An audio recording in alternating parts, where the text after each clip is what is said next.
Rojbaş Çarpel Medya izleyicileri. Bu haftaki programımızda geçen haftadan devam edeceğiz. CHP kurultayını konuşuyoruz. Bu hafta da konuklarımızla, daha değişik konuklarımızla yine CHP kurultayını ve kurultayda CHP'nin dile getirdiği Kürt sorununu ele almaya çalışacağız. Yalnız ben programı başlatmadan önce bir iki şey söylemek istiyorum. Geçen hafta, içinden geçtiğimiz hafta Ezidi soykırımının 6. yıl dönümüydü. Bu biliyorsunuz 3 Ağustos 2014 yılında IŞİD'in Ezidilere saldırması sonucu oluşmuş bir soykırım hareketiydi. Bu harekette 550 bin olan Ezidi nüfusunun 150 binlere kadar düştüğünü gördük. Ve insanlar göç etti, Ezidi insanlar oradan. Bir kısmı da şu anda Duhok'taki kampta yaşıyor Ezidilerin. Orada yaşamlarını sürdürüyorlar. Kürdistan parlamentosu bu 3 Ağustos'u Ezidi soykırım günü ilan etti. Biz de Ezidilerin yaşadığı bu acıyı Çarpel Medya ailesi olarak paylaşıyoruz. Ve bütün dünya halklarına ve bütün dünya devletlerine Ezidi soykırım gününü tanımalarını salık veriyoruz. Ayrıca geçen hafta çok da kötü bir olay daha yaşandı. Bu Beyrut patlaması gerçekten çok kötü bir olaydı. Salı günü oldu. 2750 ton amonyum nitrat. Yani çok büyük bir rakam. 2750 ton amonyum nitrat bir depoda patladı. 150'nin üstünde ölü var. 5000'den fazla yaralı var. 300 bin konutun da zarar gördüğü söyleniyor. Şu anda ilk tespitler böyle.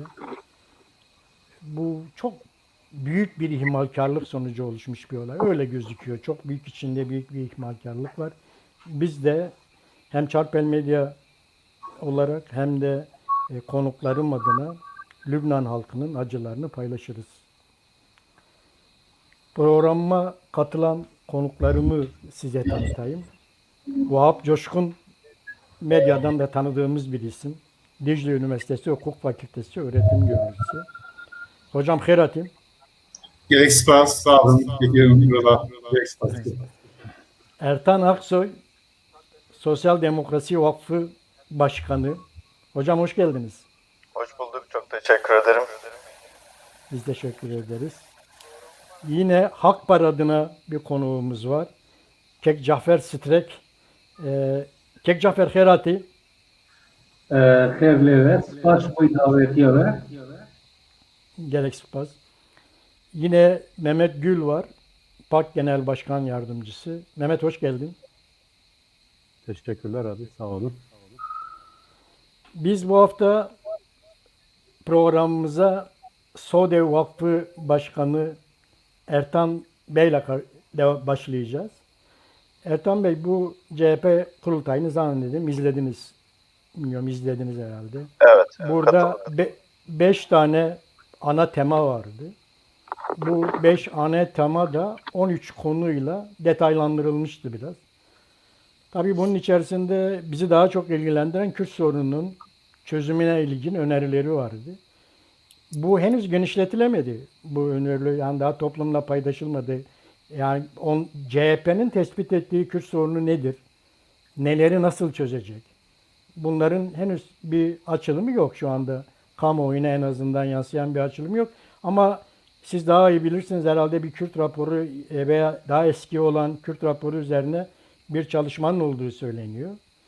Tam böyle hafta içerisinde bu 2 haftadır CHP kurultayı tartışmaya başlanırken birdenbire CHP'nin gündemi değişti. Muharrem İnce olayı çıktı ortaya. O da yetmez gibi ondan sonra İyi Parti olayı çıktı oraya. Meral Akşener'e yapılan bir davet olayı çıktı ortaya. Ve ne yazık ki CHP'nin bu gündemde kamuoyunun gündemine getirmeye çalıştığı konular bir yerde tartışılamaz hale geldi. Ne diyorsunuz? Siz kurultayı izlediniz. CHP'nin kurultayı nasıl geçti? Bu Kürt sorunuyla ilgili nasıl ilgilenecek, nasıl bir mesaj verecek? Sizden dinleyelim hocam. Buyurun. Öncelikle nazik davetiniz için teşekkür ederim. Rica ederim. Ben de sizin vasıtanızda izleyicilerimizle buluşma fırsatı buldum. CHP kurultayı benim çok uzun süredir takip ettiğim kurultaylar, CHP kurultayları. Bu arada sesim bana geri geliyor. Teknik arkadaşlardan Kulaklığınızı imkan var ise müdahale etmelerini rica ederim. tamamdır şimdi. Şimdi daha iyi. Ben son dönem yani 2007 yılından beri bütün kurultaylarına katıldım Cumhuriyet Halk Partisi'nin. Evet. Ve kendi dinamikleri var. Teknik sorun tekrar başladı. Yine paylaşmış olayım. Ses bana geri geliyor. Nurlu abi Bu kurultayın diğer kurultaylardan ayrıldığı en önemli noktalardan bir tanesi Cumhuriyet Halk Partisi örgütlerinin önceki kurultaylara göre iktidar olma ihtimaline daha fazla inanmışlığının izlerini taşıyor olmasıydı. Elbette ki her parti kendi kurultayında iktidara olan inancını ifade eder. Fakat bunun bir de salonun ve katılımcıların ruhuna yansıması olur. Pandemi koşullarına rağmen yani bildiğiniz üzere geleneksel bir kurultay olamadı açık alanda. Farklı bir salon ve katılım biçimiyle gerçekleştirildi. Buna rağmen CHP örgütleri bu heyecanlı hissettiriyordu. Bunu dayandırdığı noktalardan bir tanesi de şu, bildiğiniz üzere salonun konuşmalar karşısına verdiği reaksiyonlar da göstergelerden bir tanesi. Geçmişte daha fazla tarihteki kahramanları anıldığında salonun heyecanı artardı veya alkış yükselirdi. Şimdi daha fazla iktidar vurgusu yapıldığında bu reaksiyonun geldiğini görüyoruz.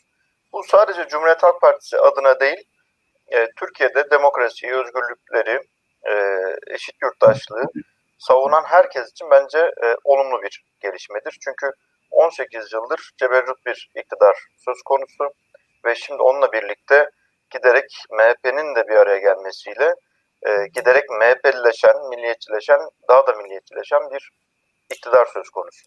Dolayısıyla bunun değişebileceğine olan inanç son derece önemli. Öncelikle bir onu izninizle paylaşmak istedim. Her ne kadar ana gündemimiz olmasa da belki tartışma boyunca da buna da değinebiliriz eğer konuklarımız da moderatörümüz de uygun görürse. Bu tarafını da önemsediğim için söylüyorum. Diğer taraftan CHP'nin bir vurgulanması gereken yanlarından biri, bu arada gençlik kollarında yetişmiş ve halihazırda kurultay delegesi olan biri olarak da söylüyorum bu söylediklerimi. Bu kurultayda giderek önceki kurultaylara göre farklılaşan şeylerden biri de şuydu.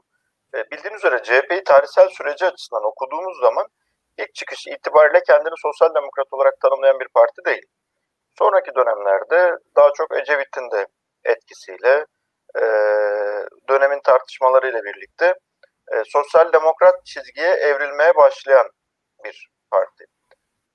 Dönemsel olarak, konjonktürel olarak daha mesafeli kaldığı dönemlerde söz konusu. Fakat bununla birlikte giderek sosyal demokrat kimliğinin de henüz daha hepimizin istediği aşamaya gelmese de öne çıkmaya başladığını görüyor olmak önemli. Bunun iki tane iz düşümü var bu sosyal demokrat çizgiye yakınlaşmanın. Biri inançlar konusunda öncekine göre daha katı tutumundan öte farklı renklere açık olduğunu hissettirmesi. Örneğin başörtülü bir arkadaşımızın da parti meclisine aday gösterilip kurultay delegeleri tarafından da seçilmiş olması. Biliyorsunuz ki CHP'de her parti meclisine genel başkan tarafından aday gösterilen her zaman çıkamayabiliyor.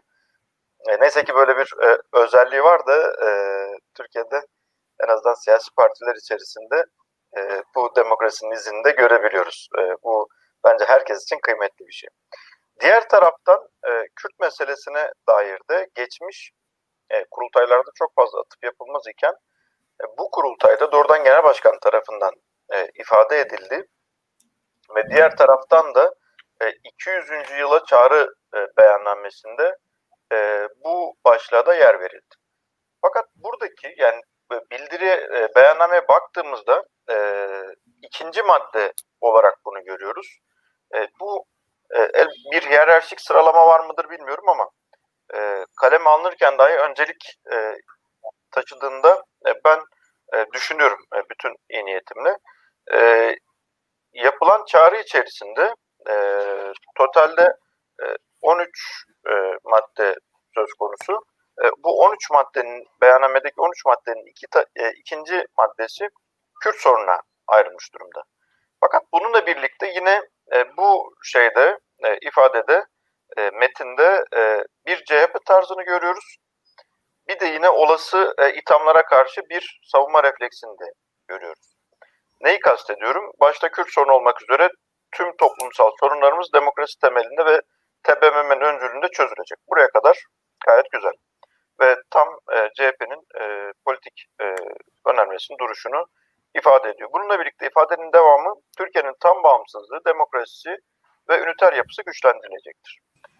Şimdi parti terbiyesi almış biri olarak çok fazla parti eleştirisi yapmayı doğru bulmam. Ama bu iyileştirmeye açık alanlarımızı da yok sayacağımız anlamına da gelmez.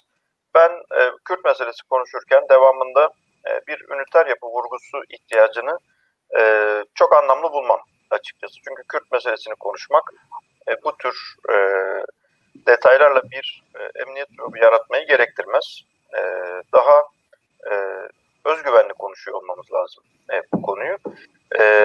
Bir bu detayı paylaşmak istedim. İkinci olarak da aslında Kürt sorunu belki hani bir araştırmacı olarak da bunu söyleyebilirim. Şu an Türkiye'de bir kamu yoklaması yapsak, sizinle birlikte böyle bir karar alsak ve desek ki Kürt sorunu nedir kardeşim? Bize tarif eder misin diye sorsak vatandaşa. Belki hani siz benden çok daha iyi bilirsiniz ama kişisel gözlemim olarak aktarıyorum. Kürt toplumu da dahil önemli oranda ana dilde eğitim meselesini öncelikli olarak ifade edecektir. Oysa ki bana göre bu elbette ki son derece anlamlı ve önemli ama bununla birlikte Kürt toplumunda yakıcı bir yoksulluk sorunu da var aynı zamanda. Yani eşit yurttaşlık sorununun yarattığı, eşit yurttaşlığın tam hayata geçirilememesi, sorunun yarattığı şey yalnızca kimlik üzerinden eksik bırakılan detaylar değil. Dünyaya soldan bakan insanlar olarak biz bir üretim bölüşüm tartışmasını da bunun içine eklemekle yükümlüyüz.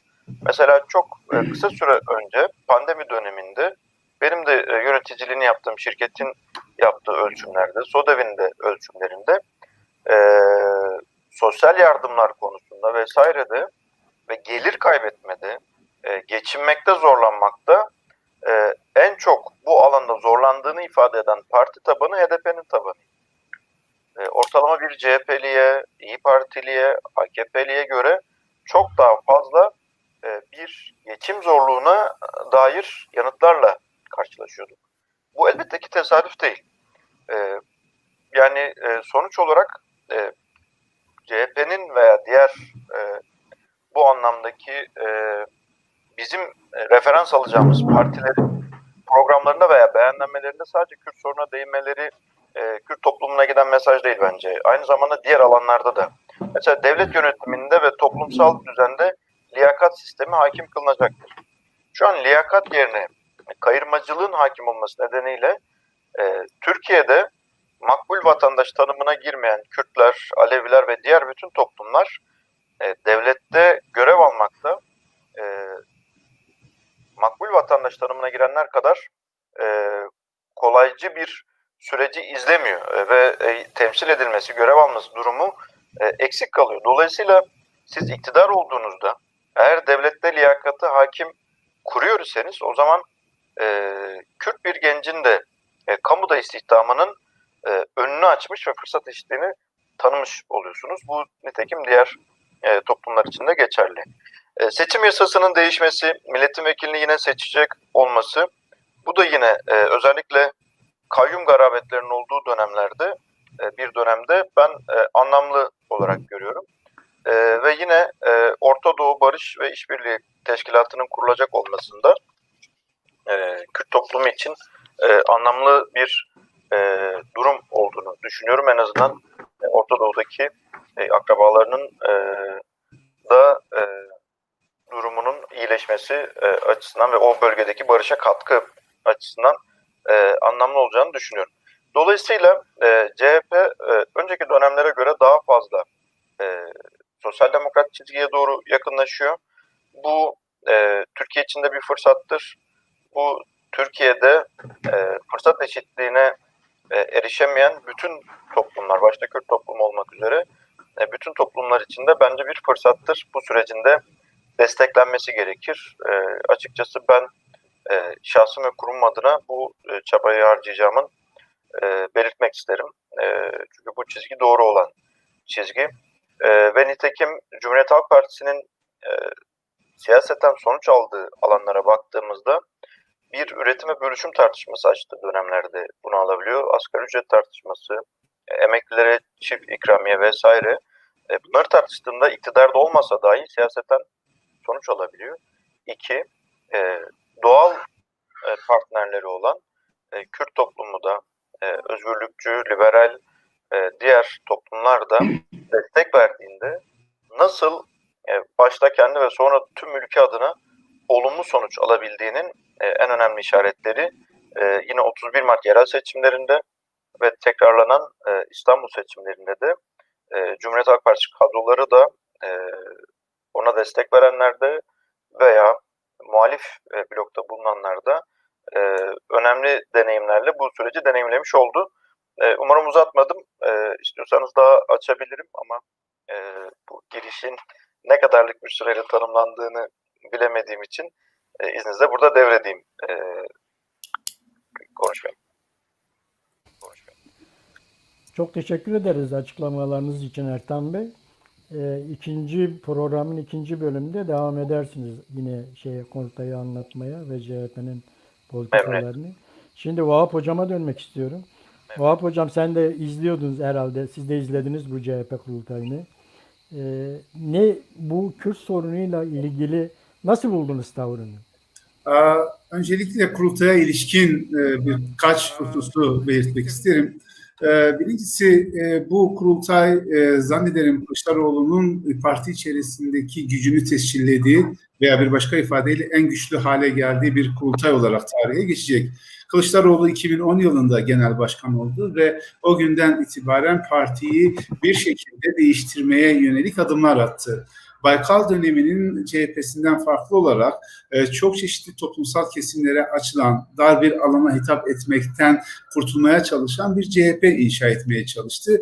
Bu hem hitap edilmek istenen kesimlerde CHP'ye yönelik güvensizlikten ve kuşkulardan, hem parti içerisinde bir takım eleştirilerden veya karşı duruşlardan dolayı çeşitli zorluklarla karşılaştı. Ancak bence burada asıl önemli nokta geçen yıl yapılan yerel seçimlerdi. Yani 2019 yerel seçimleri. 2019 yerel seçimlerinde CHP'nin ittifak siyasetiyle büyükşehir belediyelerini elde etmesi Kılıçdaroğlu'nun hanesine bir artı olarak yazıldı ve onun liderliğini daha da güçlendiren bir husus haline geldi. Eğer 2019'da tekrar seçimleri kaybetmiş olsaydı CHP, zannediyorum hem Kılıçdaroğlu'nun açılım siyaseti hem de Kılıçdaroğlu'nun genel başkanlığı çok daha sert bir şekilde eleştiriye tabi tutulacaktı. Ancak siyasette başarı önemlidir ve bu başarı üzerinden yeni bir siyasal hat oluşturabilirsiniz. Kılıçdaroğlu'nun bugün yaptığı bu. CHP'nin kurultayında, son kurultayında, 37. olan kurultayında bence öne çıkan 3 temel husus vardı. Bunlardan birincisi CHP'nin muhalefetini toplumsal sorunlara odaklı bir şekilde inşa etme çabasıydı. Yani daha önce yine Baykal dönemindeki CHP'den farklı olarak direkt insanların gündelik hayatını doğrudan etkileyen, yakıcı olan, problemlere odaklanan ve bunlar üzerinden bir politik inşa sürecine girmeye çalışan bir CHP var. Ertan Bey de ifade etti. 13 maddelik deklarasyona baktığınızda burada işte liyakat sisteminden istihdama, işsizlikten Türkiye'deki temel demokrasi sorunlarına, yargı bağımsızlığından şu anda güçler birliğine dönüşen sisteme kadar gerçekten insanların hayatını doğrudan etkileyen alanlara yönelik bir açılım var ve bunun üzerinden bir muhalefet yapmaya yönelen bir CHP var. Birinci husus bu. İkincisi CHP ittifakları sürdürmekte kararlı. Yani Kılıçdaroğlu'nun söylediği biz gelecek seçimlerde dostlarımızla iktidara geleceğiz ifadesi bu ittifakları sürdürmenin, geçen yıl yapılan ittifaklarda elde edilen neticelerin, yerel seçimlerde elde edilen neticelerin merkezi seçimlere aktarılması çabasının bir yansıması olarak karşımıza çıkacak. Bu elbette ki zor bir ittifak. Yani bu yapı içerisinde İYİ Parti, Saadet'i, HDP'yi bir arada tutmak, tabanları, beklentileri, dünya görüşleri birbirinden farklı olan kesimleri ortak bir hedef doğrultusunda harekete geçirmek zor bir şey. Ancak 31 Mart yerel seçimlerinde CHP bunu başarabildi. Bu kimisini fiili olarak, kimisini hukuki olarak ittifak çatısı altında tutabildi ve bunun üzerinden AK Parti'ye 1994'ten beri en büyük yenilgilerinden bir tanesini yaşattı. Şimdi bundan sonraki süreçte bunu devam ettirecek CHP ve bence bu ittifaka yeni siyasal partileri katma yönünde de bir irade var. Özellikle AK Parti'den ayrılan Deva Partisi gibi, Gelecek Partisi gibi partilerle de ortak bir çatı oluşturmak, ortak bir muhalefet çatısı oluşturmak yönünde ciddi bir çalışmanın olduğunu söylemek mümkün. Elbette seçime kadar geçecek olan sürede derenin altından çok sular, köprünün altından çok sular akacaktır. Bu ittifakların hepsi tekrar tartışılacaktır. İkinci bölümde herhalde bunu daha yoğun bir şekilde konuşacağız ama genel strateji olarak bu ittifakları sürdürme noktasında Kılıçdaroğlu'nun kararlı olduğunu söylemek mümkün. Üçüncüsü de Kürt meselesi gibi Türkiye'nin temel sorunu, hatta ana sorunu konusunda CHP ilk defa Genel Başkan'ın ağzından bu kadar net bir inisiyatif alma iradesini ortaya koydu. Kürt sorunu bu 13 maddelik deklarasyonun 2. maddesinde yer aldı. Daha sonra yapılan parti toplantısında Kılıçdaroğlu işte 40 yıldır devam etmekte olan bu sorunun muhatabı siyasal iktidarlardır, müsebbibi siyasal iktidarlardır. Eğer bu sorun çözülmemişse bundan sorun tutulması gerekli olan siyasal iktidarlardır dedi ve bu sorunu ben çözeceğim diye bir taahhütte bulundu. Yani ilk defa bu kadar açık, bu kadar net hem Kürt sorunu olarak telaffuz etmek hem de burada bir çözücü irade ortaya koymak konusunda Kılıçdaroğlu'nun bir atağı olduğunu söyleyebiliriz. Elbette burada yanıtlanması gereken çok önemli sorunlar var. Yani Kürt sorununu çözmek derken neden bahsediyoruzun içi doldurulmuş değil. Yani Kürt sorunu dediğimizde 3-4 tane temel tema var. İşte dil meselesi, vatandaşlık meselesi, idarenin nasıl dizayn edileceği meselesi ve öte taraftan işte bu silahların nasıl susturulacağı meselesi. 4-5 tane temel problem alanları var. Bu problem alanlarında CHP'nin ne düşündüğü şu ana kadar açık ve net bir şekilde ortaya konulmuş değil. Yine basına yansıdı. Bu konuda CHP bir çalışma yapıyor, bir rapor hazırlıyor ve bu raporunu muhtemelen önümüzdeki günlerde kamuoyuyla paylaşacak. O zaman CHP'nin çözüm perspektifinin ne olduğunu, bunun gerçekten bir çözüm getirip getirmeyeceğini daha net bir şekilde tartışabiliriz. Ama şu anda bu konuda bir tavrın ortaya konulduğunu söylemek mümkün.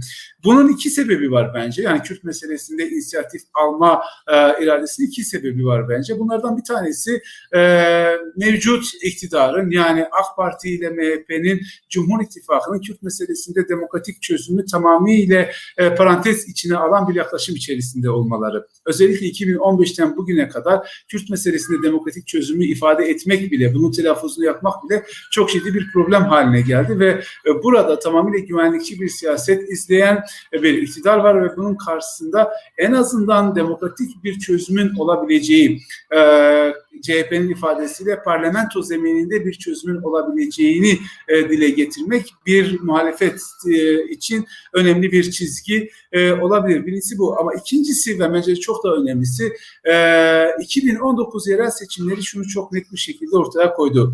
50+1'lik sistemde özellikle Kürt seçmenlerin oylarını almak son derece önemli. Yani CHP işte İstanbul'da, Ankara'da, Antalya'da, Mersin'de, Adana'da büyükşehir belediyelerini kazanmışsa eğer burada Kürt seçmenlerinin bir blok halinde Millet İttifakı'nı desteklemeleri son derece etkili. Eğer Kürt seçmenlerin bu iradesi, tercihleri bu şekilde belirtmeseydi o zaman AK Parti'yi veya Cumhur İttifakı'nı burada geriletmek daha zor olurdu.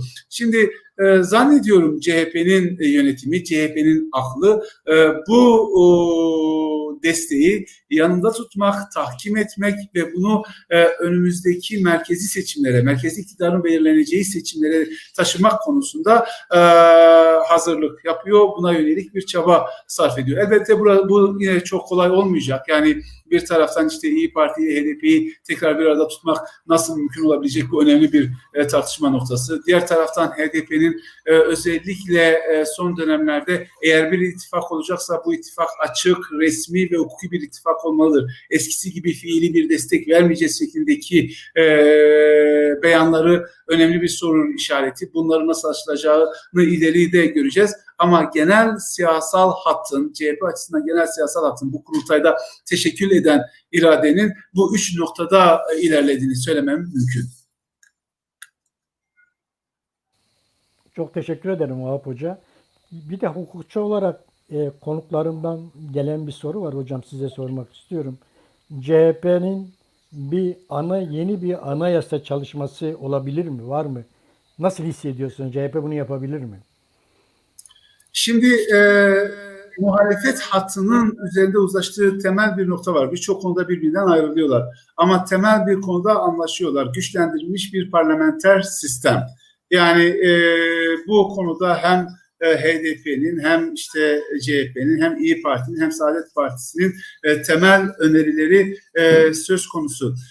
Ancak hani yeni baştan sıfırdan bir anayasa hazırlığı içerisinde mi CHP? Buna dair benim herhangi bir bilgim yok. Yani CHP anayasaya ilişkin çeşitli çalışmalar yapıyor ama buna dair bir bilgim yok. Bence şu anda anayasadan ziyade bu ittifakı sürdürebilmenin olanaklarını araştırmak CHP için çok daha öncelikli. Çünkü eğer bu anayasayı değiştirecekseniz, yani bu hükümet sistemini değiştirecekseniz bile ancak bu sistem içerisinde değiştirebilirsiniz. Yani mevcut Cumhurbaşkanlığı hükümet sistemi içerisinde iktidara gelmeniz gerekiyor ki daha sonra bunu değiştirebilirsiniz. O nedenle sıfırdan yeni bir anayasa yazılması konusunda burada bir irade var mı bilemiyorum. Ama hükümet sisteminin değişmesine paralel olarak veya bu taleplerin yükselmesine paralel olarak kaçınılmaz bir şekilde bir anayasa tartışması da Türkiye'nin gündeminde yer alacak.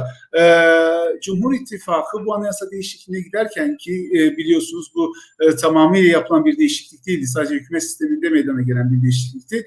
Türkiye'nin bütün bagajlarından kurtulacağını, ayaklarına vurulan prangaları kıracağını, ekonomide, siyasette ve hukukta çok ileri bir noktalara geleceğini ifade etmişti. Ancak 2 yıllık uygulamalara baktığımızda bu 3 parametrede de, yani hem ekonomide hem siyasette hem hukukta ileri gitmenin değil, gerilemenin yaşandığını görüyoruz. Dolayısıyla hem bu hükümet sisteminin hem de 1980 darbesinin bir ürünü olan bu anayasanın değiştirilmesi konusu siyasetin her zaman gündeminde yer alabilecek. Ama şu anda dediğim gibi bunun realize edilebilmesi için, yeni bir anayasanın realize edilebilmesi için ilk önce bu sistem içerisinde bunu değiştirebilecek bir güce sahip olmanız gerekiyor.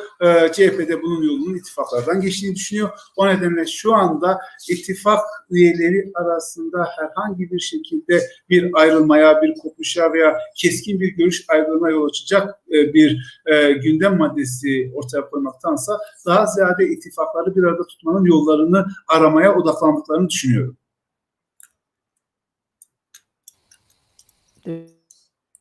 Ertan Hocam'a da sormak istiyorum. Ertan Bey, CHP'nin yeni bir anayasa veya toplumsal sözleşme yapma iradesi var mı sizce? Böyle gözüküyor mu bu? Şöyle, böyle bir hazırlığı olduğuna dair bende bir bilgi yok açıkçası. Bir diğer taraftan da şöyle, az önce sevgili hocamın da ifade ettiği üzere henüz daha iktidara gelmeden önce böyle bir hazırlığının pek bir siyaseten karşılığı da yok. Ama şu çok fazla hem parti programında hem seçim bildirgelerinde vurgulanıyor. Mevcut anayasanın iktidara gelmesi durumunda değiştirilmesi gerektiği, daha özgürlükçü, daha demokratik, daha kapsayıcı bir anayasanın hazırlanması gerektiğini de ifade ediyor çok kez. Açıkçası ben bu ittifaklar meselesinden çok fazla umutluyum. Belki ikinci bölümde vakit olursa değinmek isterim. Çünkü hocamın da çok haklı olarak işaret ettiği yerler var. Ayakta tutabilecek mi vesaire. Ben hem ayakta tutmanın düşündüğümüz kadar zor olmayacağına inanıyorum. Hocam onu Hem ikinci de bölümde konuşsak Evet. olur mu? Tabii İzninizle. hem de bu başta anayasa meselesi olmak üzere birçok açıdan daha renkli, daha çok sesli bir siyaset biçiminde hayata geçirmeye fırsat vereceğine inanıyorum. Teşekkür ederim hocam. Sayın Sterk, hem hocamı hem Sosyal Demokrasi Vakfı'nı dinlediniz, hem Hukuk Fakültesinden hocamız Vahap Hoca'yı dinlediniz. Vahap Hoca da Ertan Bey de bu konularla çok ilgili iki konuğumuz. Bunların bu bilgileri ışığında siz kurultayı ve kurultayda dile getirilen Kürt sorununun Türkiye Büyük Millet Meclisi çatısı altında çözüleceği meselesine nasıl bakıyorsunuz? Hakbar olarak.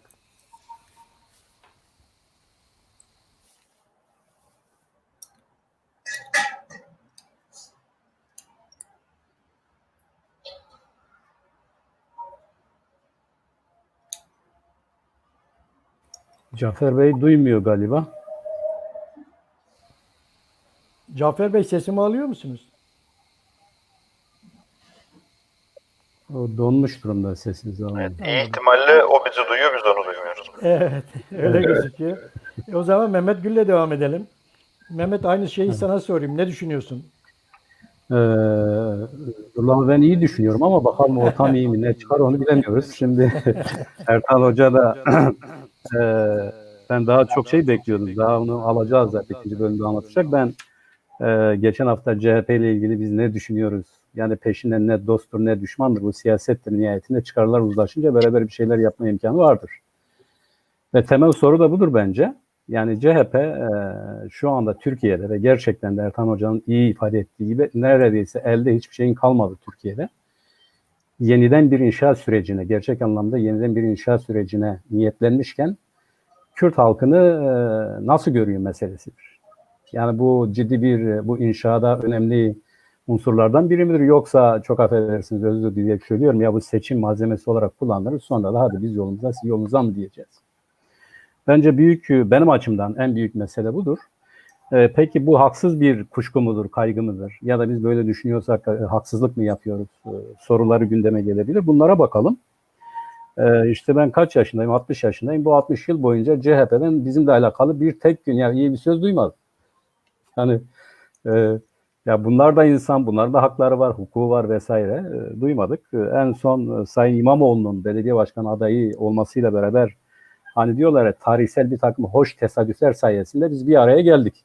O zaman bizim de adayımız vardı. İkinci tura da katılmadık. Çünkü Kürtlerin iyi niyeti o kadar çok baskındı ki önlerine çıkabilecekleri herhangi bir tehlikeyi görmekten, düşünmeden çok AKP gitsin de ne olursa olsun psikolojisiyle hareket ettik. Öyle de oldu. Yerel yönetimde herkes kabul ediyor. Kürtlerin oyu ciddi bir faktör oldu. Yani herkes diyor ya belirleyici oldu. Biz öyle demeyelim ama ciddi bir faktör oldu. Belediye başkanlığı seçimlerinden sonra hiç değilse bu İSMEK'lerde Kürtçe eğitim, Kürtçe dil öğrenme kursları, eğitim de değil, dil öğrenme kurslarına gelince Ertan Hocam biraz terleyecek dedim baştan. Yani bunlara cevap da vermesi lazım. Bir şey oldu, birdenbire ya hadi başlayalım dendi. Ben bu konuyla yakından da ilgilendim. Hatta bizim de kurumlarımız var, bu kurumlar üzerine de yapabiliriz dedik. Ama bireysel başvurular da oldu. Dedik ki başlayalım, dediler hoca yok. Hoca var dedik, hoca bulunur. Nasıl bulursunuz? Artuklu Üniversitesi var. Burada birçok Kürt öğrenci mezun oldu. Bu mezuniyet sebepleri Kürtçe dil dersi verme yeterlilikleri. Yani Artuklu Üniversitesi burada okuyan öğrencilere Kürtçe hem Kırmancıki hem Kurmancıki lehçelerinde ders verebilir, sertifikası verin. Dediler ki biz bu sertifikaları geçerli kabul etmiyoruz. Yani gidip Milli Eğitim Bakanlığı'ndan bize öğretmen olduğuna, bu dersi vereceğine dair sertifikalar getirilsin.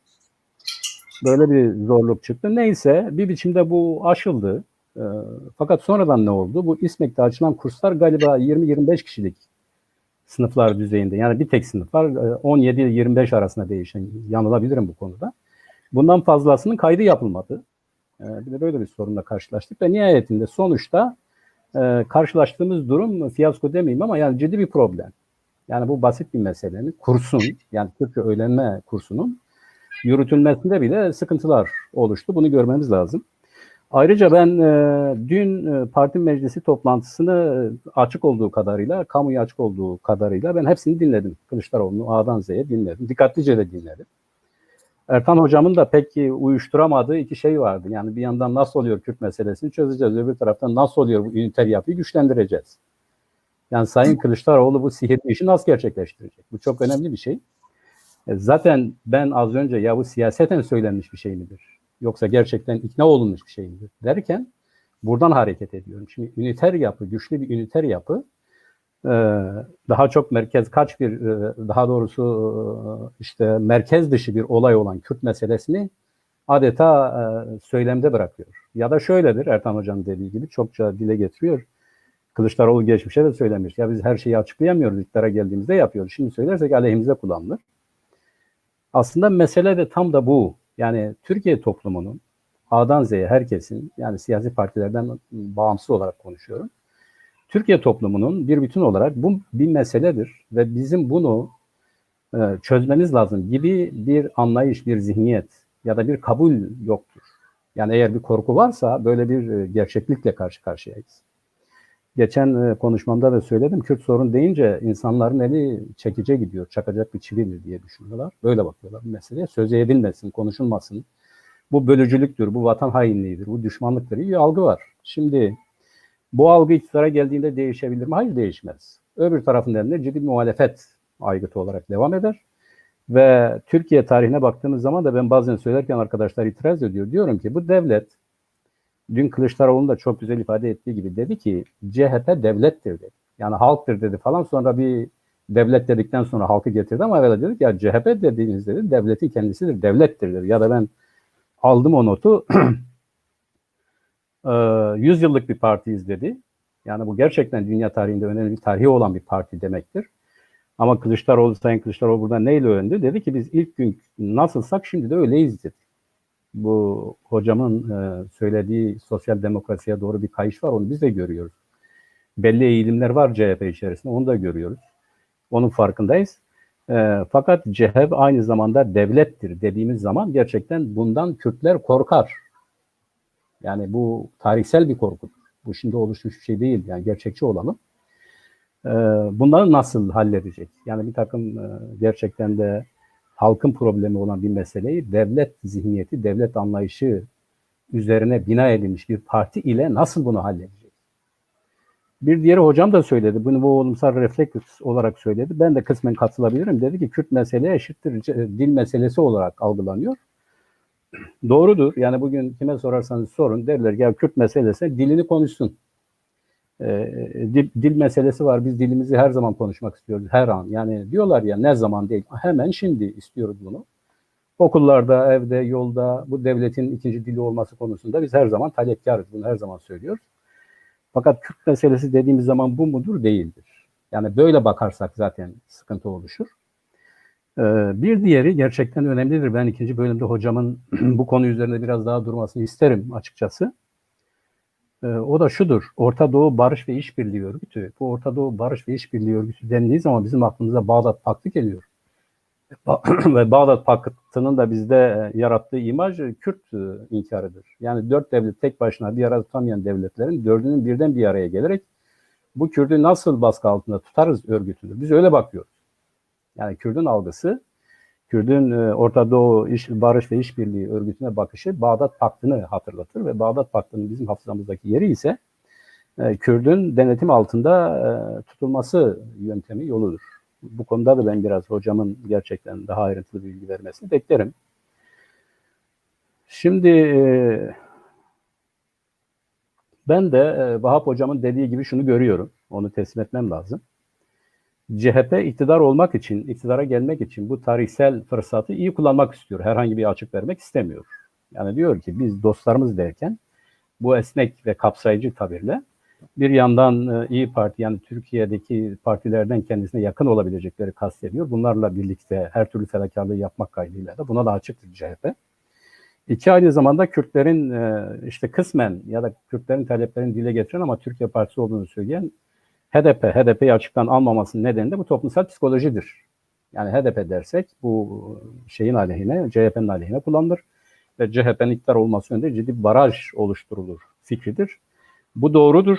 Türkiye'de şimdi bu böyle kullanılıyor. HDP Türkiye Partisi'nin dediği halde fakat çok acı bir gerçek var ki Bir parti eğer iktidar olmak istiyorsa ve eğer bu meseleleri çözmek istiyorsa daha şimdiden hepsiyle olmasa bile hani hak hukuk diyoruz ya, bu hak hukuku gözeterek bazı konularda cesur olması lazım. Yani mesela işte Selahattin Demirtaş. Yani bu niye içeride? Yani bazı şeyler var ki örneğin iktidara da gelseniz sizin yapamayacağınız şeylere dönüşür. Ama muhalefetteyken sizin çözüm önerme biçimini sadece diyelim çözemiyorsunuz ama kamuoyunu bilgilendirmeniz açısından ya bu adaletsizliktir, hukuksuzluktur, bu resmi bir ayrımcılık. Bakın çok basit bir şey söyleyeyim. Şimdi bir müddettir bizim Mardin Ovası'nda, Ertan Hocam'ın bilgisi var mı bilmiyorum, resmen bir Kerbela yarattılar. İnsanlar su içemiyor elektrik olmadığı için. Yani hayvanlarıyla gidip uzak yerlerden su getiriyorlar. Bununla ne kadar yaşayacaklarını bilmiyoruz ve bu pandemi boyunca 3 ay boyunca Mardin Ovası tam bir Kerbela durumunu yaşadı. Ama Türkiye'den yani CHP'de dahil ya birisi demedi yani buna HDP de dahil ya arkadaşlar meclis işte. Şimdi meclis diyoruz ya ona da geleceğim de şimdi bu mecliste birisi demedi ki ya bu nasıl çağ dışı bir şeydir. Biz nasıl bunu yapabiliriz? Nasıl buna tahammül edebiliriz? Nasıl bunu görmezden gelebiliriz? Hani muhalefet yani muhalefet partisine bunları beklersin. Yani kötü giden şeyleri beklersin ortaya getirmesin ama maalesef ve hala bu sorun devam ediyor. Yani bu insanların cezası ne, suçu ne?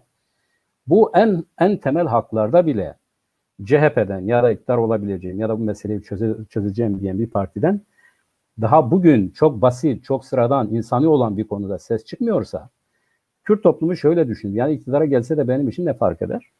Kılıçdaroğlu dünkü konuşmasında çok güzel bir şey söyledi. Dedi ki yani ben epeyce not aldım. Gerçekten her birisi ayrı ayrı. Buradaki tespitleri çok doğru. Yani siyasetin ne olduğuna ilişkin söyledikleri doğru. Görmektir, iyi kadrolarla hareket etmektir, çözüm üretmektir. Biz de aynısını söylüyoruz. Doğru tespit etmektir diyor. Biz de aynısını söylüyoruz. Ama Vahap Hocam söyledi bu içerik nedir? Yani tespit nedir? Mesela oradan bitiyor. Fakat Kılıçdaroğlu'nun çok doğru bir şekilde söylediği bir şey vardır. Dedi ki Türkiye Büyük Millet Meclisi'ne güven yakınlarda yapılan bir araştırmada %1,2'dir. Bakın milletin seçip gönderdiği insanlara karşı tutumu bu durumdadır. Yani millet bile Türkiye Büyük Millet Meclisi'nin Sayın Kılıçdaroğlu'nun ben meseleyi orada çözerim dediği hadisenin halk nezdindeki itibarı, güveni bizzat Kılıçdaroğlu'nun söylediği gibi %1,2'dir. Şimdi bir diğeri yani şu anda ben tabii konuşmamın ikinci bölümünde daha çok da ben Ertan Hocam'ın bu konuları açmasını bekliyorum. Hocam size baştan da söyledik zaten bu işleri siz açacaksınız. Bunlar biraz soru olarak bırakıyorum. Bir diğer mesele de şudur hocam özellikle yani Nurullah abi size torpil geçiyor öyle görünüyor. Oysa biz sizi buraya meseleyi derinlemesine konuşmaya çağırdık. Şimdi şudur hocam. Gerçi Vahap Hocam da söylediler. Şimdi güçlendirilmiş parlamenter sistem. Yani bunun yürümediğini herkes görüyor zaten. Yani zaten vermiş herkes memleketi Sayın Erdoğan'ın eline. Kendisi zaten yani altında kalmış. Yapamıyor. Ne yaparsa yapsın çıkmıyor. Olmuyor. Bunu herkes gördü. Kendisi de görüyor. Artık çevresinden yakınıyor. Mesela nasıl yakınıyor? Ya siz niye görevinizi yapmıyorsunuz? Ama tek adam rejimi sizin yapmanız lazım. Herkes sizden emir bekliyor. Bu olmuyor. Güçlendirilmiş parlamenter sistemi de hadi güçlendirilmişini kaldıralım. Biz geçmişte gördük. Yani parlamenter sistemden buraya geldik. O parlamenter sistemde de yine Kürt anasını görmüyordu. Yine kabak bizim başımıza patlıyordu. Ve en son ne yaptılar? Orada bir araya geldiler. Dediler ki bundan sonra Kürt diyene 10 bin lira ceza. Kimseden böyle ciddi kapsayıcı bir itiraz görmedik ya böyle çağ dışı bir şey oldu mu? Niye yani burası parlamento? Zaten konuşulacak yer yani adı üzerinde. Fransızlardan aldık. Zaten Parle'den geliyor. Konuşulan yer. Bu konuşulan yerde eğer biz konuşamıyorsak nerede konuşacağız bu meseleyi? Öyle değil mi? Yani şimdi geçmişteki bu parlamento Kürt demeyi, Kürdistan demeyi ne yaptı? 10.000 TL para cezasına çarptırdı. Böyle bir iş tüzükte değişiklik yaptı. Ve bu sistemi oturttu. Bundan niye vazgeçti? Olmadığını gördük. Dedi ki ya işte Kürtler bu parlamenter sistemde hükümetler kurulduğunda bir etken olabiliyor. %10 barajından çıkarmayalım dediler. Onu aştılar. Bu sefer de hükümet kurma konusunda bir etkisi oluyor dediler. Onu da önlemek için ne yaptılar? İşte başkanlık sistemine geçtiler. Dediler parlamentoyu devreden çıkaralım. Peki biz şimdi o parlamentoya yeniden dönerken Kürtler de şeyi görecek mi? İktidar yüzü görecek mi? Bir de o vardı. Yani hükümet ortak olacak mı? Hadi yine aynı problem olmasın. Yeniden başkanlık sistemine dönmeyelim. Çünkü başkanlık sistemine dönmemizin, gelmemizin nedenlerinden biri Kürtler artık hükümetin kuruluşunda faktör olabiliyor, etkin olabiliyor. Yani HDP o zaman eğer baraj altı kalsaydı AKP'nin hükümet kurmak diye bir derdi olmayacaktı. İşte Kasım operasyonu nereden çıktı? Ya da bu hendekler ve benzeri hani diyor ya bu kıyamet neden koparıldı? Bu nedenle koparıldı. Neden Kasım'da seçimlere gittik? İşte AKP tek başına olsun diye gittik. Durum aynen de öyle oldu.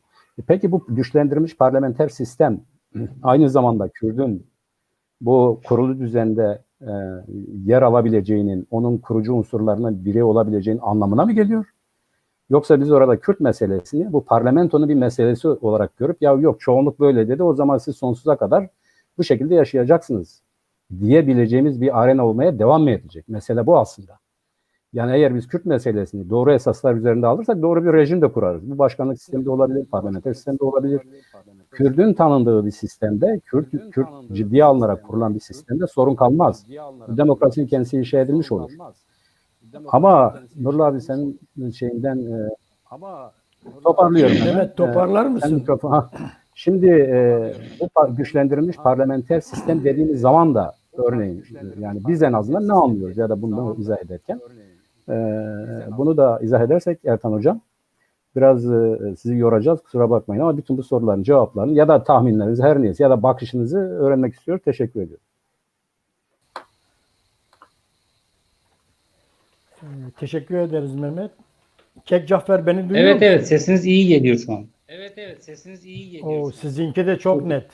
Düzeldi herhalde teknik Yaşadık sorun. evet. Siz bana soru sormuştunuz ama Kek bu arada Cafer, ben kaçırdım. siz herhalde evet soruyu Evet. Vahap Hoca'yı dinlediniz. Ertan Evet. Hoca'yı da dinlediniz. Mehmet Gül'ü de dinlediniz. Bu CHP kurultayında belirtilen Kürt sorununun Türkiye Büyük Millet Meclisi çatısı altında çözümü meselesi var. Ve daha tabii bu çok detaylandırılmadı. Bekliyoruz. Yani bir Kürt raporları var açıklayacaklar. Bunun detayı nedir? Onların tespit ettiği sorun nedir? Sorunlar nelerdir? Onları daha göreceğiz.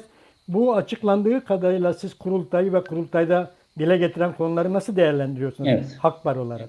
Teşekkür ederim. Öncelikle yayında bir kopukluk olduğu için belli şeyleri atlamışsam onu tartışalım ya da ben arkadaşlarımın o zaman affına sığınırım. Şimdi katılımcı arkadaşlar tekrar merhaba. Şimdi sorun Türkiye'de Kürtlerin şu andaki konumu gündemimizde nedir? Ya da Kürtlere bakış açısı nedir? Bugün Kürtlere bakış açısı madalyanın ne tarafına doğru bakacağız? Eğer bir an için şöyle düşünürsek, hani Kürt yoktur, efendime söyleyeyim, Kart Kurt var, işte Kürtler bu ülkede kadim bir halk değildir gibi söylemlerin içerisine dalarsak, CHP kurultayında Sayın Kemal Kılıçdaroğlu'nun dile getirmiş olduğu sözü çok iyi değerlendirebiliriz. Bu bir dönüşüm gibi gözükebilir. Bu bakış açısı açısından bizi böyle yapılır ama biz şunu çok iyi biliyoruz, yani Kürt olarak bunu iyi biliyoruz. Kurduğumuz, mücadele ettiğimiz, artı değer ürettiğimiz, uğruna öldüğümüz Türkiye Cumhuriyeti'nin oluşumundan bugüne kadar bize dayatılan isim çok açık ve net bir tanesidir. Kürtler itaat etmeyi bilmelidirler. Yani düşünebiliyor musunuz? Şimdi 100 seneyi arkanızda bırakacaksınız. Bu sürecin tümünü ta geçmişi itibarıyla işte faşist itaat terakkiden tutun, Türkiye'nin oluşumunda Kemalist ideolojinin tekliği her yanıyla örgütlediği bir konuşma içerisine gireceksiniz ve siz Cumhuriyet Halk Partisi olarak 1923'ten 50'ye kadarki süreç içerisinde tek iktidar olacaksınız. Bir sürü Kürt katliamında birinci rol oynayacaksınız ve dünya kamuoyunda Ertan arkadaşımın bahsettiği Sosyal Demokrat Parti olma eğilimi içerisinde politika yapıp bu ülkeyi yönetmeye çalışacaksınız ama hiçbir zaman da sosyal demokrat ölçülere uymayan bir şekliyle ortaya çıkacaksınız. Şunu söylemek istiyorum sevgili arkadaşlar. Şimdi bize bakış açısını eğer Kart Kurt'tan alırsak o zaman CHP kurultayında iyi bir adım atılıyor diyebiliriz. Ama bunun içeriğini şu anda biz bilmiyoruz. Kürtlere nasıl bir çözüm önerisi dayatıyor? Örneğin bahsettiği parlamentonun önünde çözme eğilimi doğal olarak buyken ama biz Türkiye Millet Meclisi'nin Kürtler hakkında en azından 30 katliamında ve isyanında takılmış olduğu tavra birinci derecede tanık olduk. Büyüklerimiz bunda can verdiler ve biz de halen onların torunları olarak bu mücadeleyi sürdürüyoruz. Şimdi CHP'yi buna sorulayan zorun nedir? Türkiye'de ve dünyanın her tarafında değişen dünyamız içerisinde bugün CHP Kürt oylarının almadan iktidar olmayacağının bilincindedir. Örneğin en son İstanbul Belediye seçimlerinde şu net ortaya çıktı ki Kürtler ne tarafa destek verirlerse o taraf Türkiye'de siyasi iktidar olabilir ya da seçilebilir. Onun için hem iktidar partisi hem muhalefet büyük bir oranda Kürtlere oynuyor. Ama benim CHP'den beklentim ya da CHP'ye bakış açım şu ki CHP hiçbir zaman sosyal demokrat kimliğini Türklere karşı olmamış bir parti. Daha çok ırkçı bir bütünlüğüyle Türklerin üzerinde bir hegemonya yaratmaya çalışmış. Yani kendi halkını CHP iyi yönetmemiş. Onun dışında Türkiye'deki ulusal sorunu olan 25 milyonu dolduran Kürt nüfusunun bugüne kadar hiçbir sorunu el atmamış. Bu sadece onun ekonomik sorunuyla çözülebilecek ya da açıklanabilecek bir durum değil. Kürtler muhakkak bugün Türkiye coğrafyasında fakirlikle bağdaşan bir halktır ama Kürtler temellerinde bir insan bize Kürt dediği zaman dönüp ona teşekkür ediyoruz. Niye bunu yapıyoruz? Çünkü kimliğimiz yıllarca baskı altında tutuldu. Düşünebiliyor musunuz? İnsanlar bize Kürt dediği için kalkıp dönüp diyoruz. Evet ya teşekkür ederiz. Gerçekten ne kadar naziksiniz. Bugün bizi onure ettiniz. Yani bugün dayatılan bize Cumhuriyet döneminde özellikle de CHP'nin bize dayattığı yapı sürekli itaat etmek. Bir başkası bugün Türkiye'de nüfusu en az 25 milyon olan Kürtler kendi dillerini konuşan bir toplum değil.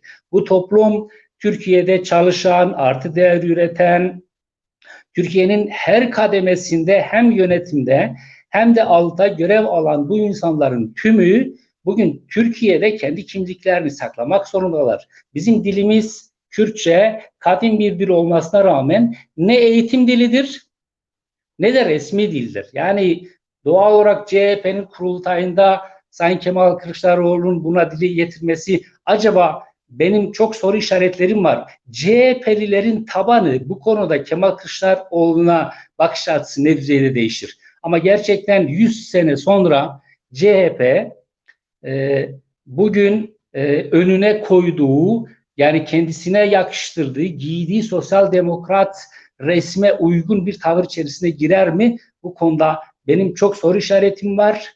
Ve CHP tabanının Kemal Kılıçdaroğlu'nun söylemini kabul edebileceğini düşünmüyorum. Yani bu manevra siyasette muhakkak herkes manevra yapıyor ama CHP Kürt oylarının peşine mutlaka düşecektir ama iktidar partisi de 18 senedir bunu yaptığı halinde yapıyor. Bu yarışta Kürtlerin kime destek verebileceği Türkiye'deki iktidar savaşında ya da iktidarın oluşmadığında temel noktayı oluşturacak. Eğer bugün CHP kurultayında bahsettiği sorunun kamuoyuna açıklar, Kürt sorunu nasıl çözmek istediğini altını doldurur. Örneğin Kürt kimliğinin korunması, bundaki düşüncesi nedir? Örneğin Kürt dilinin Türkiye'de resmi dil olması, eğitim dili olması konusundaki düşüncesi nedir? Örneğin Kürtlerin sırf Kürtlüklerinden dolayı kendilerini savunan hapishaneleri bugün halen dolduran insanların kavuşturmalarıyla ilgili düşünce yapısı nedir? Bunu açıklarsa.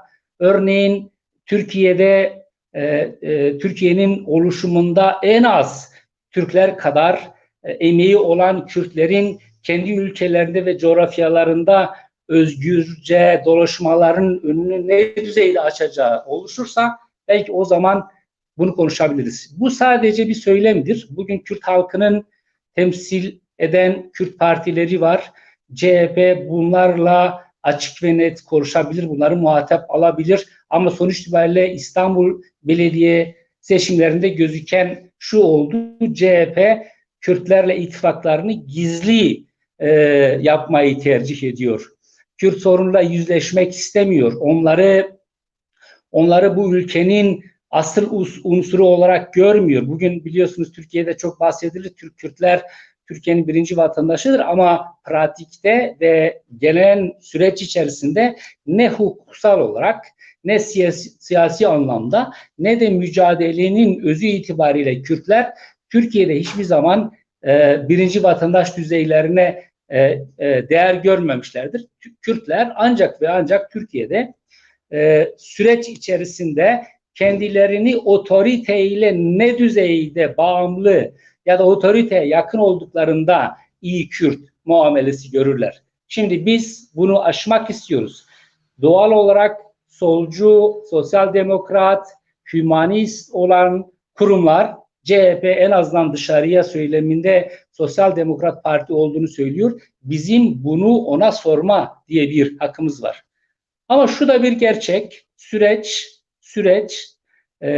CHP ya da iktidar partisinin yönlendirdiği gibi yürümüyor. Kürtler kendi nezdinde bugün büyük bir güçler Türkiye'de.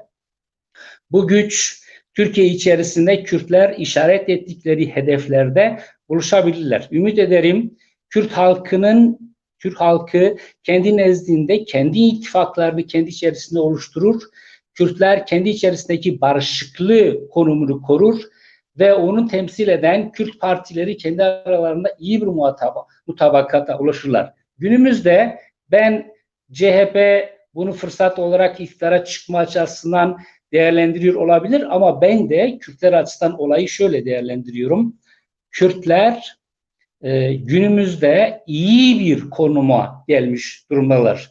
Her ne kadar son 100 yıl içerisinde Kürtlerin ezilmişlikleri halen devam ediyor olabilse de büyük resimde Kürtler bugün Orta Doğu coğrafyasında işte Irak Kürtleri devlet olma yolunda ilerliyor.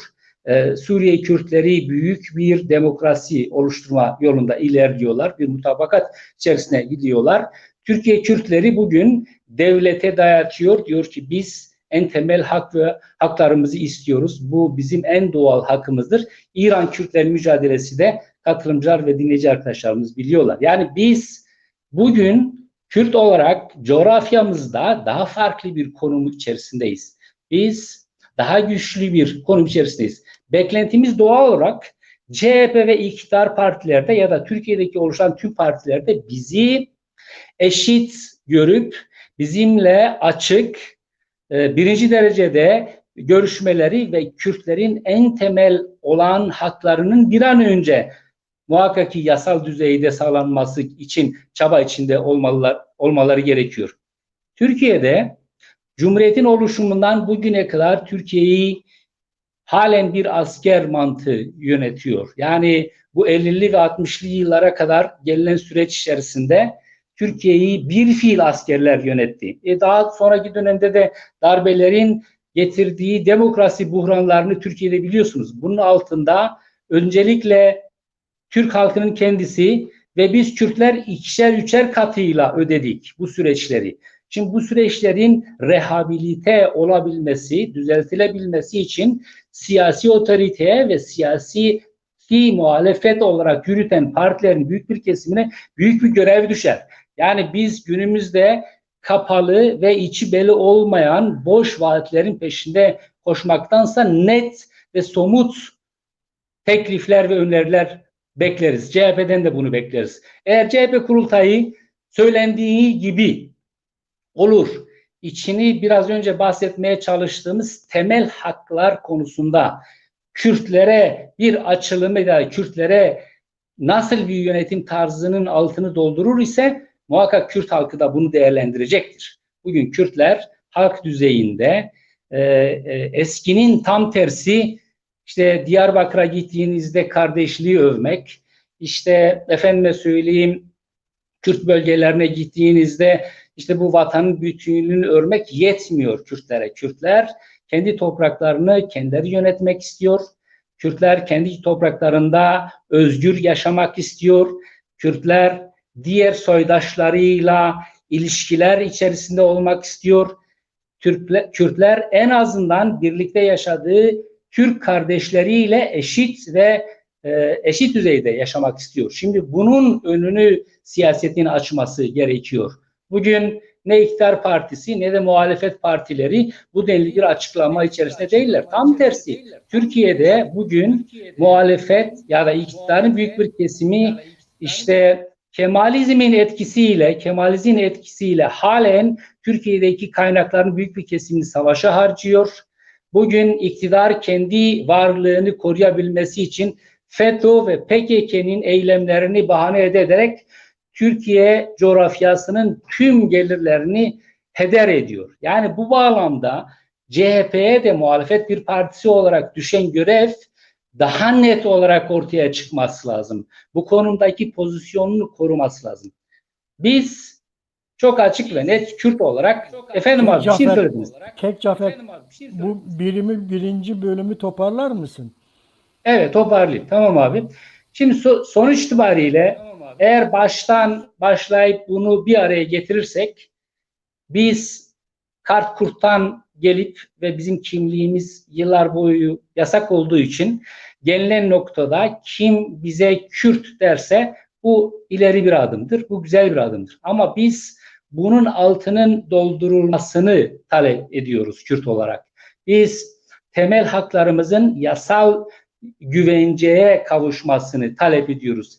Biz Kürtlerin kendi kendilerini yönetme hakkının doğal ve anlaşılmasını istiyoruz. Bu şekilde birinci bölümü bitirmiş olalım Nurullah abi. Çok teşekkür ederiz Cafer. Sayın Hocam, Ertan Bey, sosyal demokrat olmak kolay değil.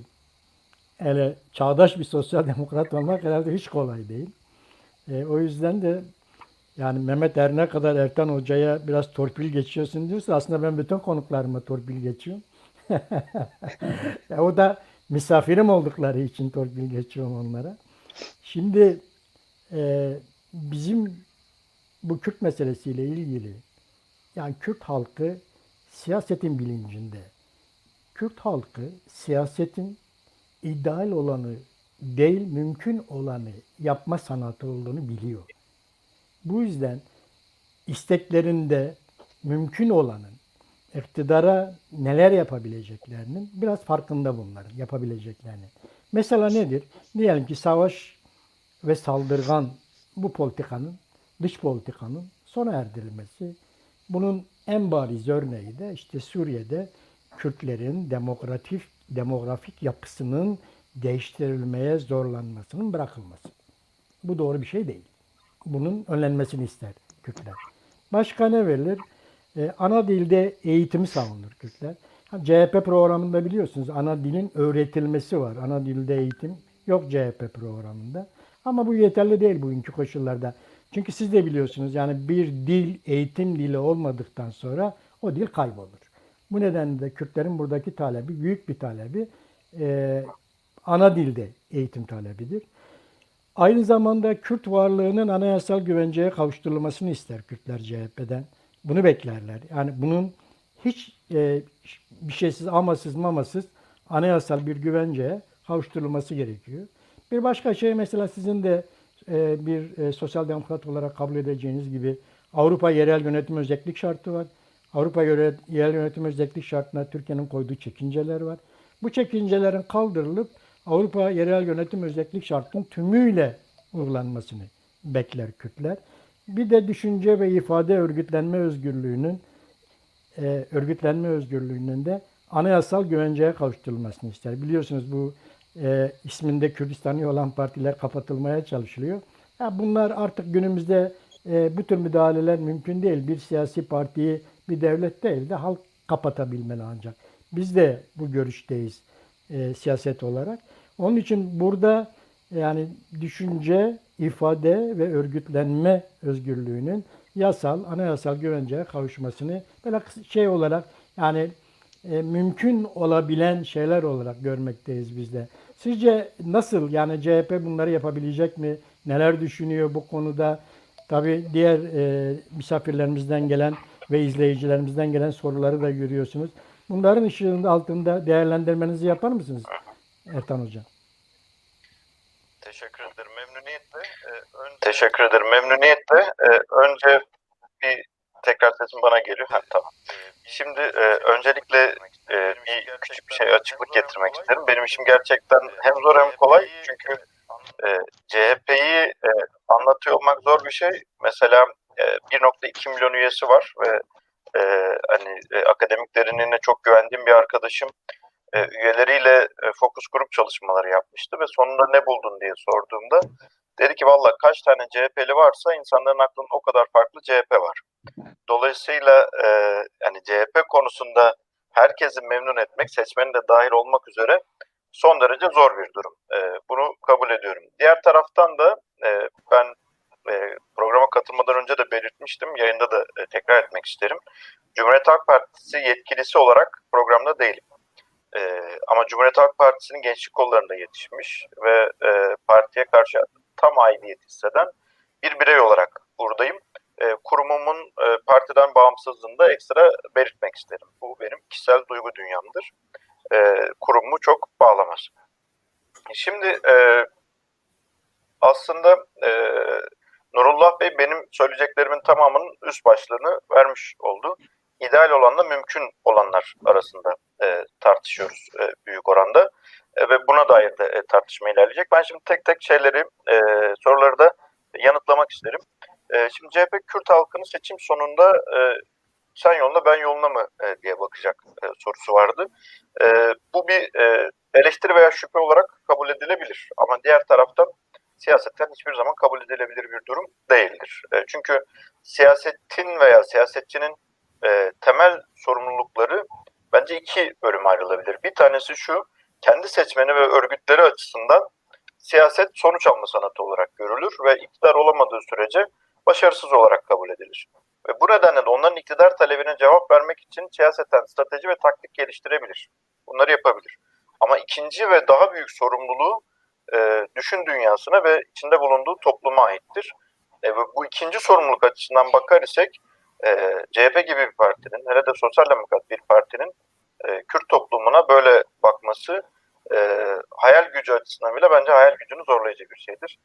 Böyle bakamaz, baktığına da inanmıyorum açıkçası. Zaten inansam o yapının içerisinde olmam. Dolayısıyla Cumhuriyet Halk Partisi'nin Kürt sorununa dair geliştireceği şeyler elbette ki konu siyasi parti olunca siyasetten sonuç alma üzerinden veya işte oy kaybı, oy getirmesi üzerinden tartışıldığını anlayabiliyorum.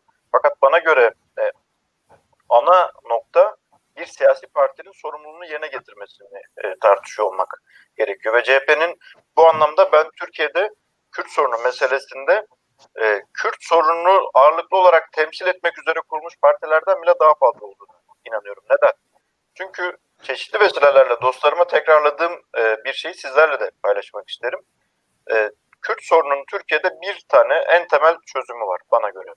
Ve bu olmadığı sürece biz bu sorunu çözemeyeceğiz. Tıpkı diğer sorunları çözemediğimiz gibi. O da şu. Eğer bu ülkede Türkler çoğunluk olarak Kürtlerin hakkını aramadığı takdirde biz bu sorunu tamamen ortadan kaldıramayacağız. Yani Kürt sorununun çözümü Türklerin de Kürtlerin maruz kaldığı bu ayrıma, bu eşit yurttaşlıktan uzak bu tutuma itiraz etmesinden geçer. Ve bu itirazın en güçlü temsilcisi ve en güçlü sağlayıcısı Cumhuriyet Halk Partisi.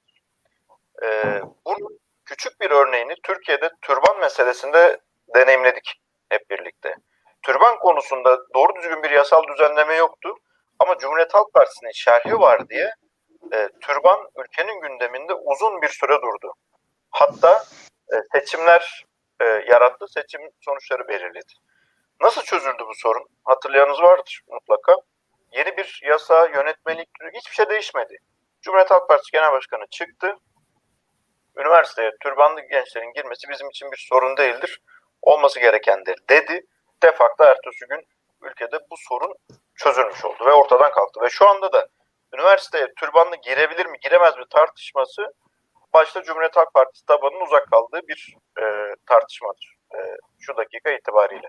Dolayısıyla Kürt sorununda da elbette ki bu Kürt sorunu bugüne kadar temsil eden, ayakta tutan partilerin emeğine, çabasına, özverisine bir saygısızlık değil.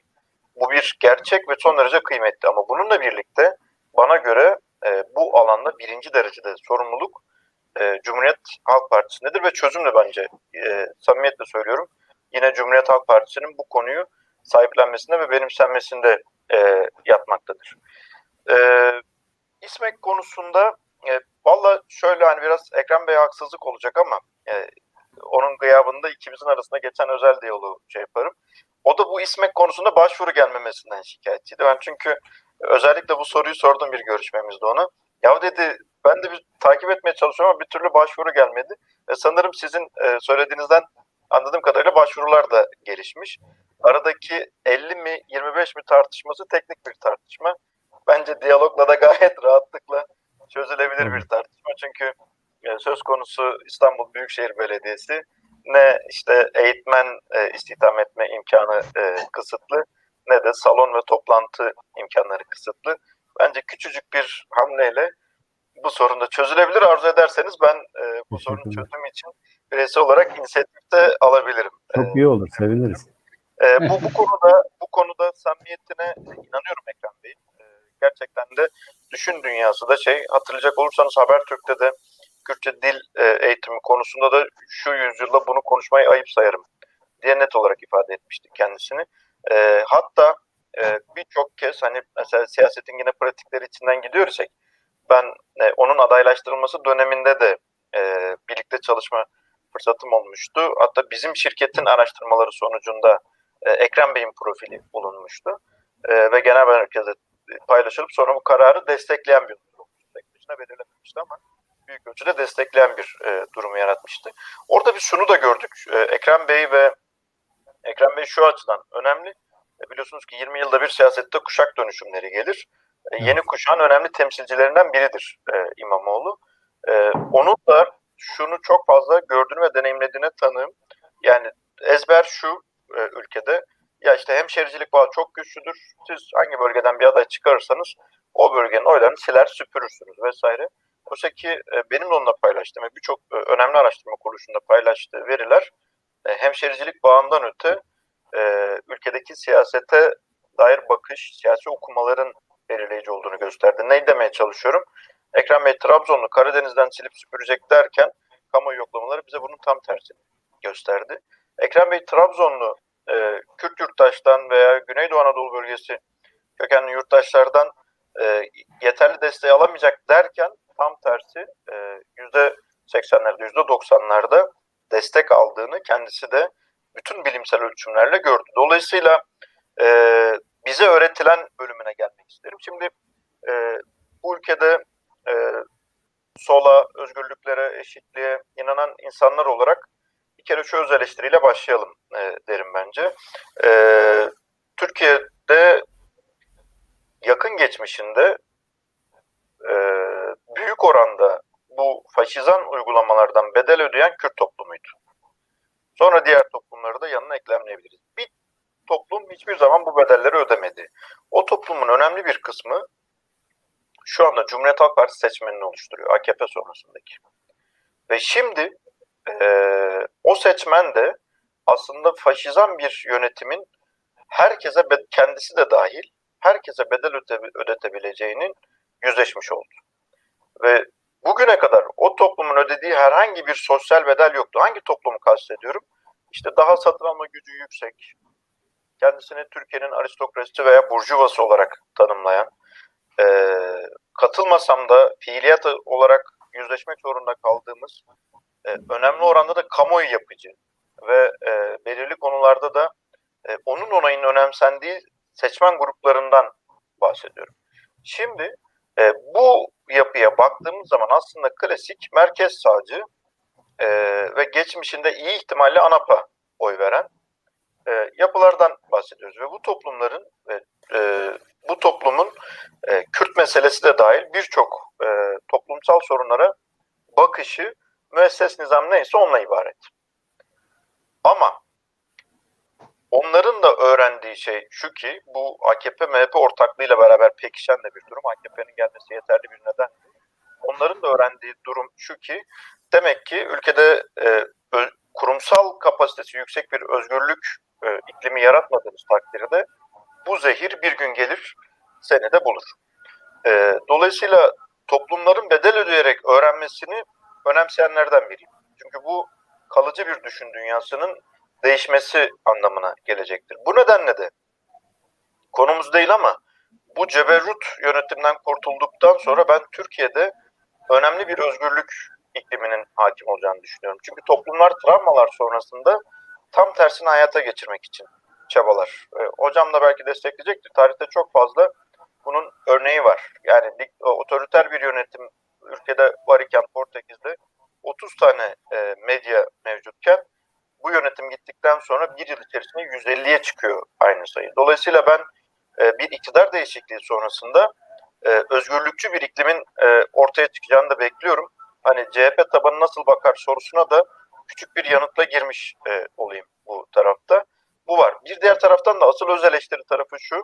Şimdi eğer şunları konuşacak olur isek, yani kim ne yaptı diye konuşmaya başlayacak olur isek, muhtemelen CHP temsilcilerinin de Kürt sorununa duyarlı birçok ismin temsilcisinde ben iki kümede de ortak görüyorum kendimi. Bu iki tarafında birbirine söyleyeceği çok fazla şey vardır. Ama öz eleştiri yapalım ki biz birbirimizi ne kadar diyalog yerine dışlamayı tercih edersek o kadar çok öbür tarafın istediği iklimi yaratıyoruz. 94 seçimlerine bakın. 94 seçimlerinde Refah Partisi'nin bir başarısı gibi bir durum söz konusu değil. Tam olarak solun büyük bir başarısızlığı var İstanbul seçimlerinde. Bildiğin özellikle siyaset mühendisliği yapıp bölmeye kalksan ancak bu kadar bölebilirsin. Ve siyasal İslamcı, gerici faşist bir yapının da önünü açmaktan ibaret. 99 seçimlerine bakın. Aynısı. 7 Haziran sonrasındaki hendekler süreci vesaire falan tam olarak istediği süreçler. Ve bugün de tam olarak hükümetin isteyeceği CHP'nin belki seçmen baskısı tarafındaki kodlarına geri dönmesi, HDP'nin veya Kürt temsilcilerinin de CHP'nin bu evet hala yeterli olmayan ama miktarından veya şiddetinden öte iyi niyetinin kıymetli olduğu sosyal demokratlaşma ve Kürt siyasetine eğilme siyasetini reddetmesini veya yeterli bulmamasını veya tırnak içerisinde küçümsemesini tercih edecektir. Dolayısıyla bence sadece Cumhuriyet Halk Partisi kurumunun veya temsilcilerinin değil, hepimizin de bu anlamda önemli bir sorumluluğu vardır. Yani Nurullah Bey'in çizgisi doğru bir çizgidir. Kapsayıcı, kucaklayıcı çizgi doğru bir çizgidir. Şimdi üniter yapı veya işte devletin birliği, ayakta kalması. Valla bunun bir tek çözüm var. Bütün toplumlarınızda barışık olursunuz. Dolayısıyla Kürt toplumu sürecinde adım atılan her şey o alanda sağlanacak eşit yurttaşlık için, özgürlük için atılmış her adım aslında ülkenin geleceğini garanti altına almaktır. Ve bundan daha önemli veya daha sonuç alıcı bir şey açıkçası ben göremiyorum. Şimdi CHP devlet midir tartışması vardı. Şimdi bir araştırmacı olarak da şöyle bir mesleki deformasyonum olduğunun altını çizeyim. Biz her şeyi kendi koşulları içerisinde değerlendirmeyi önemseriz. Cumhuriyet Halk Partisi'ni anlarken de dönüp İsveç'teki veya Almanya'daki sosyal demokrat partilerle birebir sen neden aynı değilsin diye sorgulama içerisinde olur isek gene Nurullah Bey'e atacağım. Topu ideal olanla ve mümkün olanla arasında kalmış olacağız. Çünkü Alman SPD'ye baktığınız zaman, Almanya'daki SPD'ye baktığınız zaman Hamburg programında sosyal demokrasinin Hristiyan ahlakından beslendiğini ifade eder. Oysa ki Cumhuriyet Halk Partisi'nin veya işte Kemalizmin kuruluş felsefesine baktığınızda dinle mesafesini daha keskin tanımlamıştır. Veya işte batıdaki sosyal demokrat partiler anti-emperyalist bir vurgu içerisinde değildir veya Amerika ile ittifaktan kaçınmaz, uzak kalmaz. Hatta Sovyet ve Batı arasında kalacaksa net bir şekilde Batı ittifakını tercih edeceğini belirtmiştir. Ama Cumhuriyet Halk Partisi'nin söylemlerine baktığınızda, yayınlarına baktığınızda anti-emperyalist çizgiye vurgu fazladır. Dolayısıyla devlet midir tartışmasının şeyi çok büyüktür. CHP'nin kendi kuruluş felsefesi var. Üzerine oturduğu şey, bir de yani haksızlık da etmemek taraftarıyım ben bir taraftan da. Sadece benim duygusal dünyamla ilgili değil. Yani sosyal bilimlerde siyasete kafa yoran insanlar da 600 yıl otoriter gerici bir yönetimin yaratmış olduğu bir sosyoloji var. O sosyolojiyle siz insanlığın bugüne kadarki kazanımların elde ettiği ne varsa bunları niye yapamadı diye sorgulama içerisinde olur isek takdir edersiniz ki bir miktar haksız bir yargılama içerisinde de olmuş oluruz. Kemalist yapı tekçi midir meselesinde demin demeye çalıştığım gibi yani benim dünya görüşüm sosyal demokrasiden yana ama Kemalizme bakışım da bir öcü veya bir olumsuzluklar bütünü olarak görmüyorum. Hatta Kemalizmi mesela din meselesindeki daha net tavrı vesaire bunlar daha farklı ve bazen de ilerici tutumlar olabilir ama mesela benim Kemalizmden en çok ayrıldığım nokta, bunu dostlarımın özel sohbetlerimde çok paylaşmışımdır. Azınlıklar meselesi, Kürt meselesi vesaire bu alanlarda. Dolayısıyla tek başına tekçidir gibi bir ezberde doğru bulmam çünkü Kemalizmi doğru tanımlamak lazım. Ben Kemalizmi en temelinde bir aydınlanma devrimi olarak görüyorum ve bir doktriner bir yapısı var mı emin değilim. Daha çok bir uygulamalar bütünü ve kurucu liderinin Fransız ihtilalinin belli şeylerinden esinlenmesinden oluşur. Bugünün gündemi olmadığı için daha uzatmayacağım o bölümü ama not almıştım. Genel Başkan'ın Kürt meselesine bakışı, CHP'nin bakışı örtüşür mü? Demin ifade etmeye çalıştığım üzere Cumhuriyet Halk Partisi'nin sosyal demokrat bir partinin geleneksel tabanı olmayan ama şu anda AKP tehdidi nedeniyle Cumhuriyet Halk Partisi'ne oy vermeyi tercih eden ve büyük oranda da özellikle önceki genel başkan döneminde politikalarını da etkileyen tabanı AKP-MHP faşizmiyle birlikte Kürt toplumunun önemini bir kere daha keşfetmiş durumda. Bu önemli bir detaydır ve sahiplenilmesi, büyütülmesi gereken bir detaydır. Eğer belki biz 2007-2009 yılları, 2010 yıllarında bu tartışmayı yapıyor olsaydık kaygıya katılırdım. Hatta daha büyüten şeyler de söyleyebilirdim. Ama şu an Cumhuriyet Halk Partisi'nin birbirinden farklı yapılardan oluşan tabanı Kürt sorununa eğilmeye açıktır. Elbette ki onların da kendi düşün dünyası açısından bunun bir çizgisi mevcuttur ama siyaset evet birken iki olma sanatıdır ama perakendeci gibi yapılan bir şey de değildir. Mutlak oy oranı veya siyasetten sonuç almak üzerinden yapılan bir mekanizma değildir siyaset. Siyaset bir toplumu değiştirip dönüştürme sanatıdır aynı zamanda kendi ideolojinin üzerinde. Ben özellikle CHP'nin hem mevcut yönetiminin hem yeni kuşaklarının bu alanda ciddi çaba sarf edeceğini hem görüyorum hem de umut ediyorum. Hatta nacizane elimden geldiği kadar da bu sürecin beslenmesi için çaba harcayacağımı da belirtmek istiyorum. Çok teşekkür ederim Ertan Hoca. Ben teşekkür ederim. Evet Vahap Hocam. Vahap Hocam, şimdi Mehmet kızacak Vahap Hoca'ya da torpil geçiyorsun diye. Sen bize torpil geçmezsin abi. Şimdi Vahap Hocam, daha önce Kürtlere verilen sözler var. Mesut Yılmaz'ın, Tansu Çiller'in, Erdal İnönü ile Süleyman Demirel'in, daha sonra Erdoğan'ın, şimdi de Kılıçdaroğlu. Acaba Kılıçdaroğlu'nun verdiği sözde daha önce verilen sözlerin bir tekrarı gibi mi geliyor? Kürt toplumu Diyarbakır'da bunu nasıl karşılıyor, nasıl şey yapıyor, algılıyor? Bir de biliyorsunuz yani Kürt aydınlarının en büyük çabası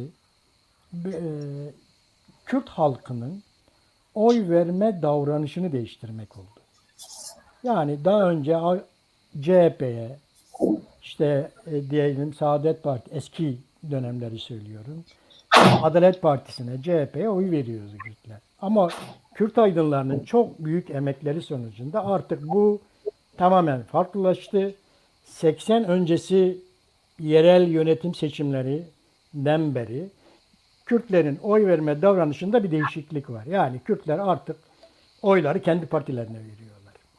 Ve bu CHP gibi, AKP gibi, diyelim Adalet Partisi, Demokrat Parti, bu tür siyasi hareketler de o coğrafyadan siliniyor gibi. Acaba devlet yeniden bu partileri burada organize etmek için bir çaba mı sarf ediyor? Ne dersiniz Vahap Hocam? Evet, teşekkür ederim. Şimdi bu Kürt meselesinin tarihsel arka planını konuşacaksak elbette burada konuşulacak çok şey var. Ve hani CHP'nin burada oynadığı role ilişkin konuşulacaksa eğer çok şey var. Akademik olarak bunu tartışmaktan da çok büyük bir zevk alırım ama burada daha çok gündelik siyaset üzerinden, bugünün siyasetini konuşuyoruz. Bugüne bağlayarak iki şey söyleyebilirim CHP hakkında. Yani Cumhuriyet'in iki temel kod üzerinde kurulduğunu düşünüyorum. Bir tanesi laiklik, bir tanesi de milliyetçilik. Ve bu iki kod da iki toplumsal kesimde çok ciddi problemleri kendisiyle beraberinde getirdi. Yani muhafazakar dindar kitlelerin sistemden dışlanması ile Kürtlerin sistemden dışlanması gibi bir problemi oluşturdu.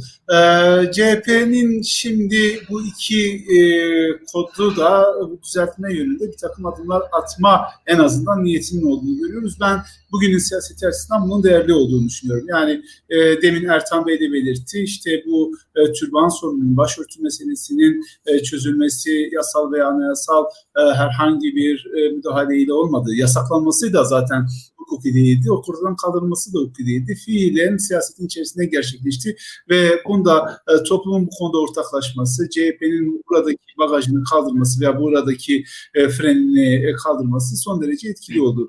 Diğer taraftan Kürt meselesinde de CHP'nin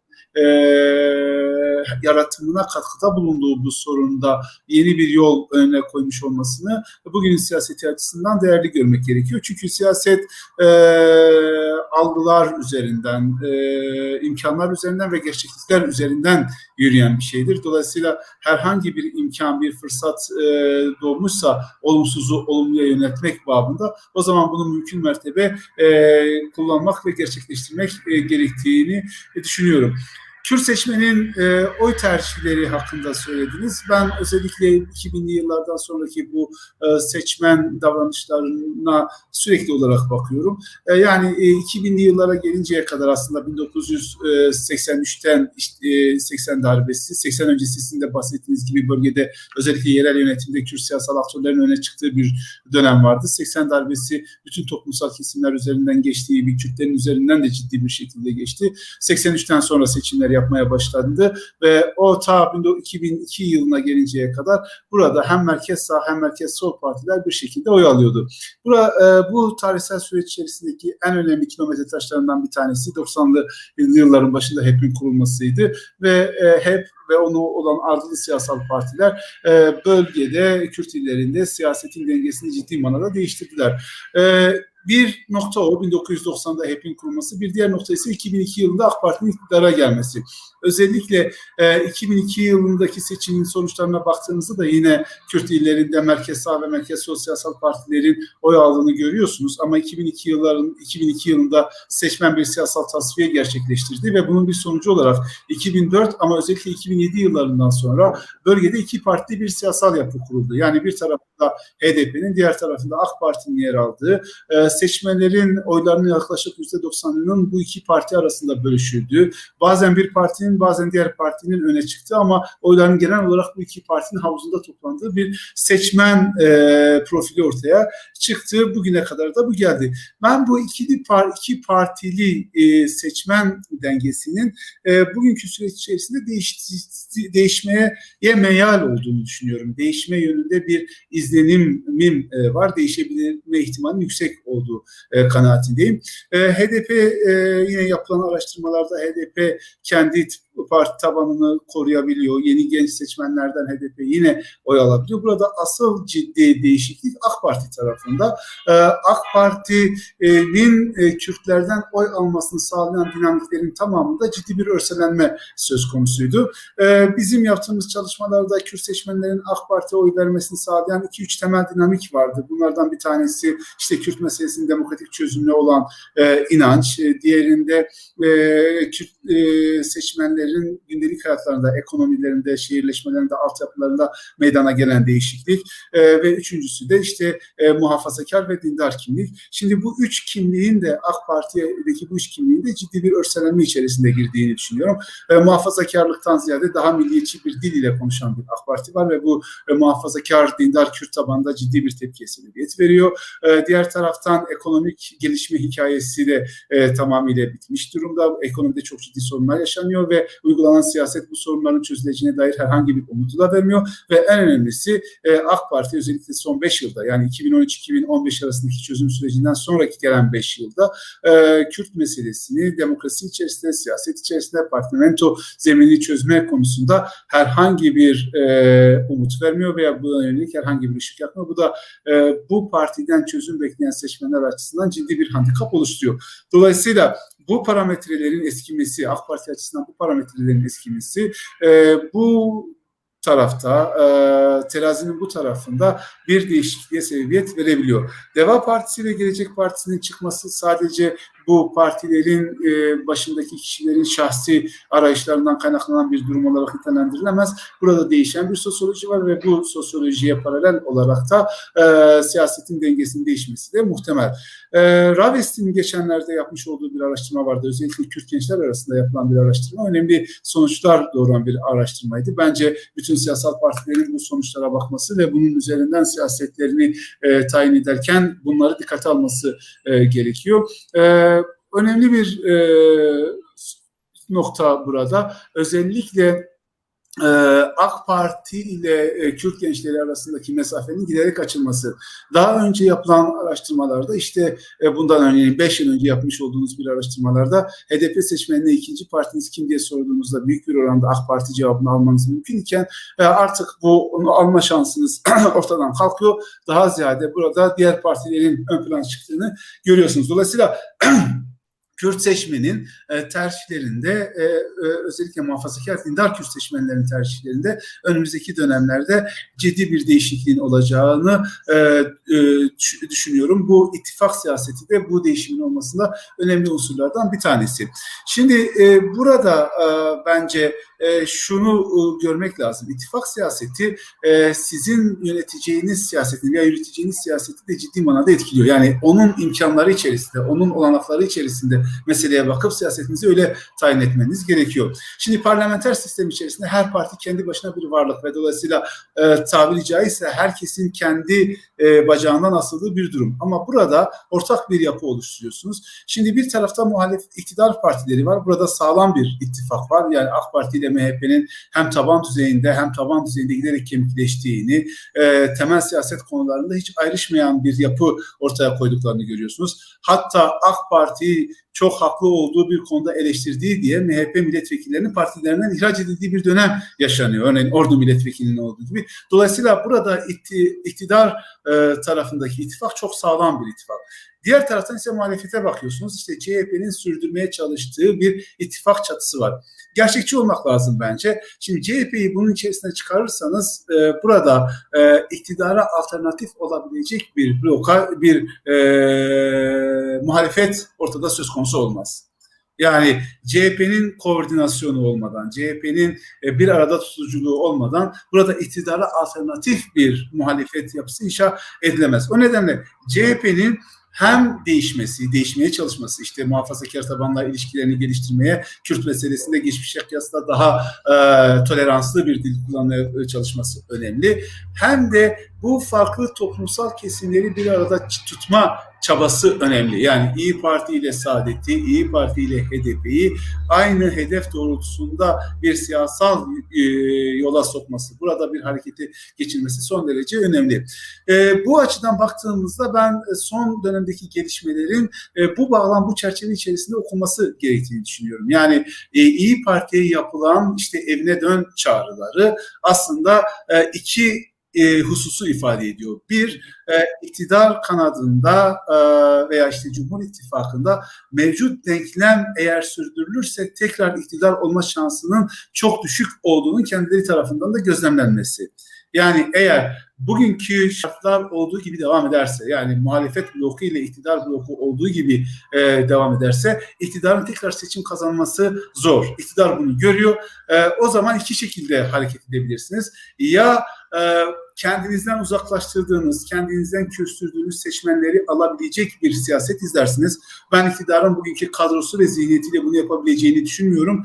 Zannediyorum iktidar da bunu düşünmüyor. O zaman bunu yapamıyorsanız eğer siyaset mühendisliklerine başvuruyorsunuz. Nedir siyaset mühendislikleri? Muhalefeti parçalamak, muhalefetin birlikte hareket etmesini engellemek veya muhalefet içerisinde yeni partiler çıkartılmaya çalışmak. İYİ Parti'yi bu anlamda önemli bir hedef olarak görüyor iktidar bloku.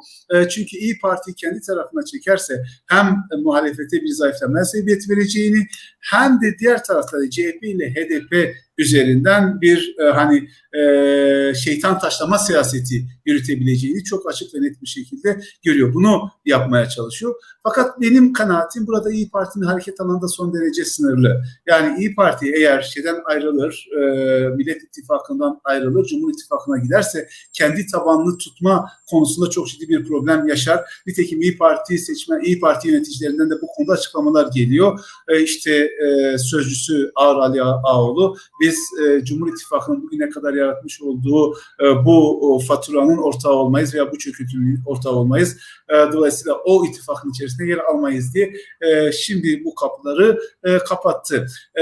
O nedenle bir hem İYİ Parti olayı hem İnce'nin çıkışını bu bağlamda değerlendirmek gerekiyor. Ben İnce'nin çıkışının da çok etkili olacağı kanaatinde değilim. İnce'nin bir siyasal parti kurup kurmayacağının da çok açık ve net olduğunu düşünüyorum. Zaten kendisi de Fatih Altaylı yaptığı açıklamada ben bir siyasal parti değil bir siyasal hareket kuruyorum diyor. İşte Macronvari bir siyasal harekete dönüşebileceğini söylüyor. Bunun da ihtimal dahilinde olduğunu düşünüyorum.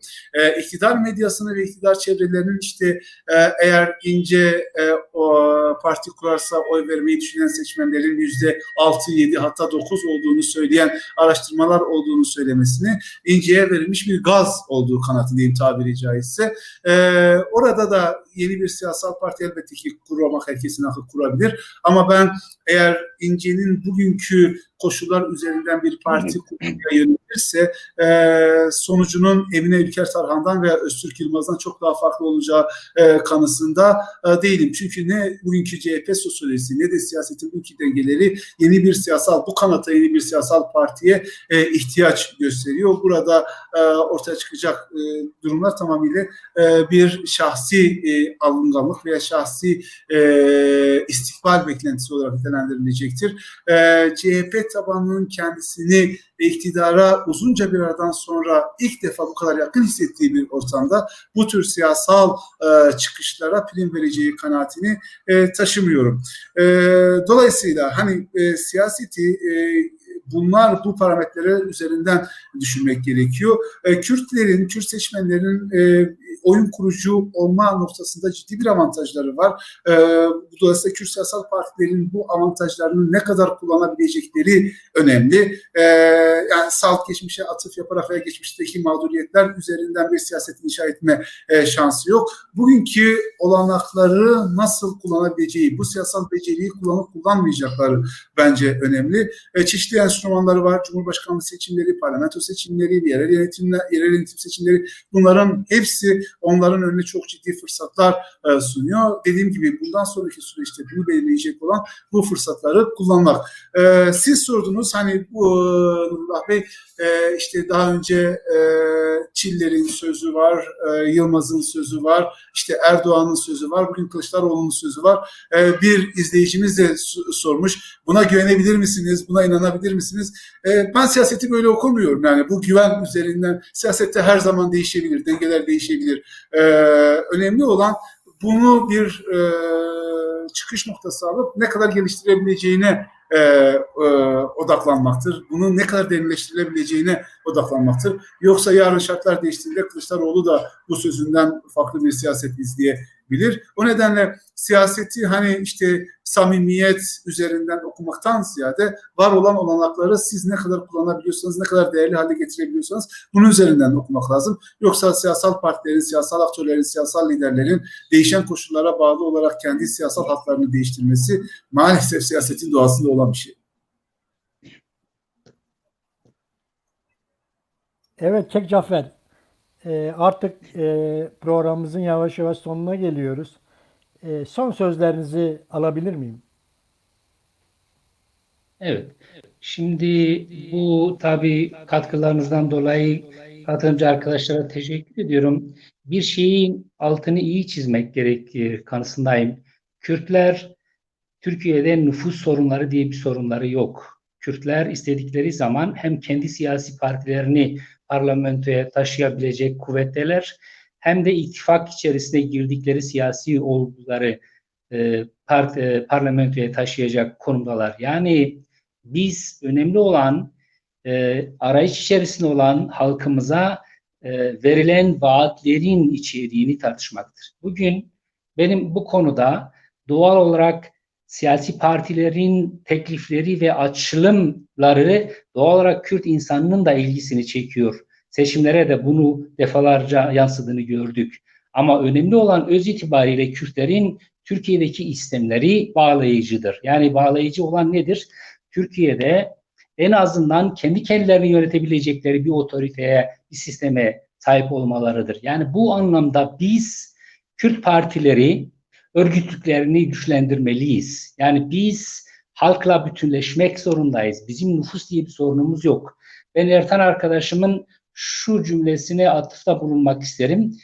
Kürtlerin Türkiye'de rahatlıklarını Türkler ve Türk halkı sağlayacaktır. Bu doğru bir mantıktır. Ama önemli olan bunu yeteri kadar insanlara anlatabilmektir. Eğer siz medyada sürekli faşizan, sürekli ötekileştiren açıklamalarla Türk halkını doldurursanız o zaman Karadeniz'e gittiğinizde tatil yapamazsınız. Yani bu sorunlar çıkar ortaya. Bunun sorumluluğu otoritenin kendisindedir. Siyasetçinin görevi kendi ülkesinde bulunan insanların tümünü refaha kavuşturmaktır. Önemli olan yapı ve bakış açısı budur. Şimdi bizim nüfus diye bir sorunumuz yok. Bizim kendi insanımızı yani Kürtleri ikna edip kendi siyasal partilerini desteklendirmeye kanalize etmemiz gerekir. Bu anlamda bugün biliyorsunuz Kürtlerin legal siyasi demokrat partileri denekleri çok eski değil. Yani HEP ve DEP sürecine başlayıp bugüne kadar birçok Kürt partinin olması süreci dilim olarak demokrasi hayatımızda çok uzun bir süreç değil. Biz aslında bu süreçle yeni yeni karşılaşıyoruz, yeni yeni tartışıyoruz, yeni yeni kendi pozisyonlarımızı bulmaya çalışıyoruz. Ama bu anlamda ben Türkiye'de Kürtlerin siyasi demokratik mücadelelerinin ileriki dönem içerisinde yeni bir ivme kazanacağını düşünüyorum. Çünkü bizim iktidarın ya da diğer partilerin vaatlerine deyim yerindeyse karnımız tok ve çünkü içeriklerinin sonuç itibariyle boş olduğunu gördük. Evet, bugün itibariyle somut ve destekleyebileceğimiz vaatler varsa belki bu anlamda belli ittifaklar oluşabilir. Ama Kürtlerin bence buna da ihtiyaçları yok. Kürtler kendi nüfuslarıyla, kendi güçleriyle siyasi partilerini Türkiye'deki var olan yasal çerçeve içerisinde iktidara, parlamentoya taşıyabileceklerine inanıyorum. En büyük beklentimiz de bu arada kardeşi dediğimiz, birlikte yaşadığımız, yan yana birbirine kız verip alıverdiğimiz Türk kardeşlerimizin de bize el uzatıp bizi desteklemelerini temenni ederim. Bu şekliyle kapatmış olayım Nurullah abi. Alo. Mehmet sesim geliyor mu sana? Evet Şu anda abi, senin geldi. sesin geliyor. Tamam. Buyur. Mehmet son sözlerini alabilir miyim? Evet, son sözlerimi söyleyeceğim. Bence benden sonra da yine Ertan Sana Hoca'ya bir torpil yok. söz verelim. Evet, Ertan Hocama yine söz verelim diyorum. Şimdi Tamam, okey. abi sesini kapatırsan ben konuşmaya başlayayım. Ben tespitlerden ve önerilerden hareketle konuşmamı bitirmek istiyorum. Çünkü çok konuştum. Birincisi Sayın Kılıçdaroğlu dedi ki biz dağılan bir Türkiye'yi yeniden inşa etmekle karşı karşıyayız. Bu doğru bir tespittir. Gerçekten Türkiye eğer bir geleceği konuşacaksak her bir yurttaşın, her bir şahsın, her bir partinin, her bir kurumun karşı karşıya olduğu görev gerçekten artık elden neredeyse bir şey kalmayan bir yapıyı yeniden toparlamaktır. Fakat bu toparlama içerisinde bence her bir unsur neyse onun olduğu gibi kabul edilmesidir. Yani evrilip çevrilmesi değil. Zaten demokrasilerde eğer demokrasi diyorsak ya da adaletli bir kuruluş sürecinden söz ediyorsak bu cumhuriyetin köklerine de gittiğimiz zaman gerçekten de kurucu unsurların kurucu unsur olarak kabul edilmesi lazım. Ben bu konuda iyi niyetlerden çok Vahap Hocam'ın dediğine katılıyorum. Siyaset bir imkan meselesidir ve bu imkanların nasıl kullanıldığı olayıdır. Eklemek istediğim şudur o konuda. Bu tarafların ya da bu yeniden toparlanma sürecinde söz sahibi olmak isteyenlerin örgütlülük ve gücü meselesi. Yani denge olayında ne kadar etkili olduklarıyla alakalı bir şeydir. Daha ötesi bir siyasi marifet olayıdır. Bu siyasi marifet olayına geldiğimiz zaman Ertan Hocam'ın durumunu hatırlatmak istiyorum. O bile CHP konusunda bugünkü vaatler ya da bugünkü dönüşümle alakalı yeterince örneğin kendisine güvenerek konuşamıyor. Gerçekten o müphem bir alandır. Yani CHP de bu dönüşüme girdiği zaman doğal olarak bu süreç içerisinde yer alan unsurların gücüne, kuvvetine göre hareket edecektir. Ya da Kürt meselesinin çözümü ya da toplumsal barış dediğimiz olay esas itibariyle bu süreçte yer alacakların katkısı kendi güçleri oranında olacaktır. Ertan Hocam da onun için bir iyi niyetten ya da bir toplumsal dönüşüm ihtiyacından söz ediyor ama bunun nasıl olacağına, içerinin nasıl doldurulacağına ilişkin soruya geldiği zaman da her bir gücün encamıyla alakalı bir şeydir. Yani ne kadar katkıda bulunur ve ne kadar etkili olabilir. Bu açıdan bana göre biz Kürtlere düşen görev Vahap Hocam'ın çok doğru ifade ettiği gibi bu yeni süreçte derlenip toparlanmak, örgütlenmek ve kendimiz olarak bu süreçte yer alabilmenin imkanlarını yaratabilmektir. Biz her şeyden önce bu dönüşüm sürecinin barışçıl, demokratik ve uzlaşmaya dayalı her bir tarafın ötekini dikkate alarak cereyan etmesini istiyoruz. Yani bakışın böyle olması lazım.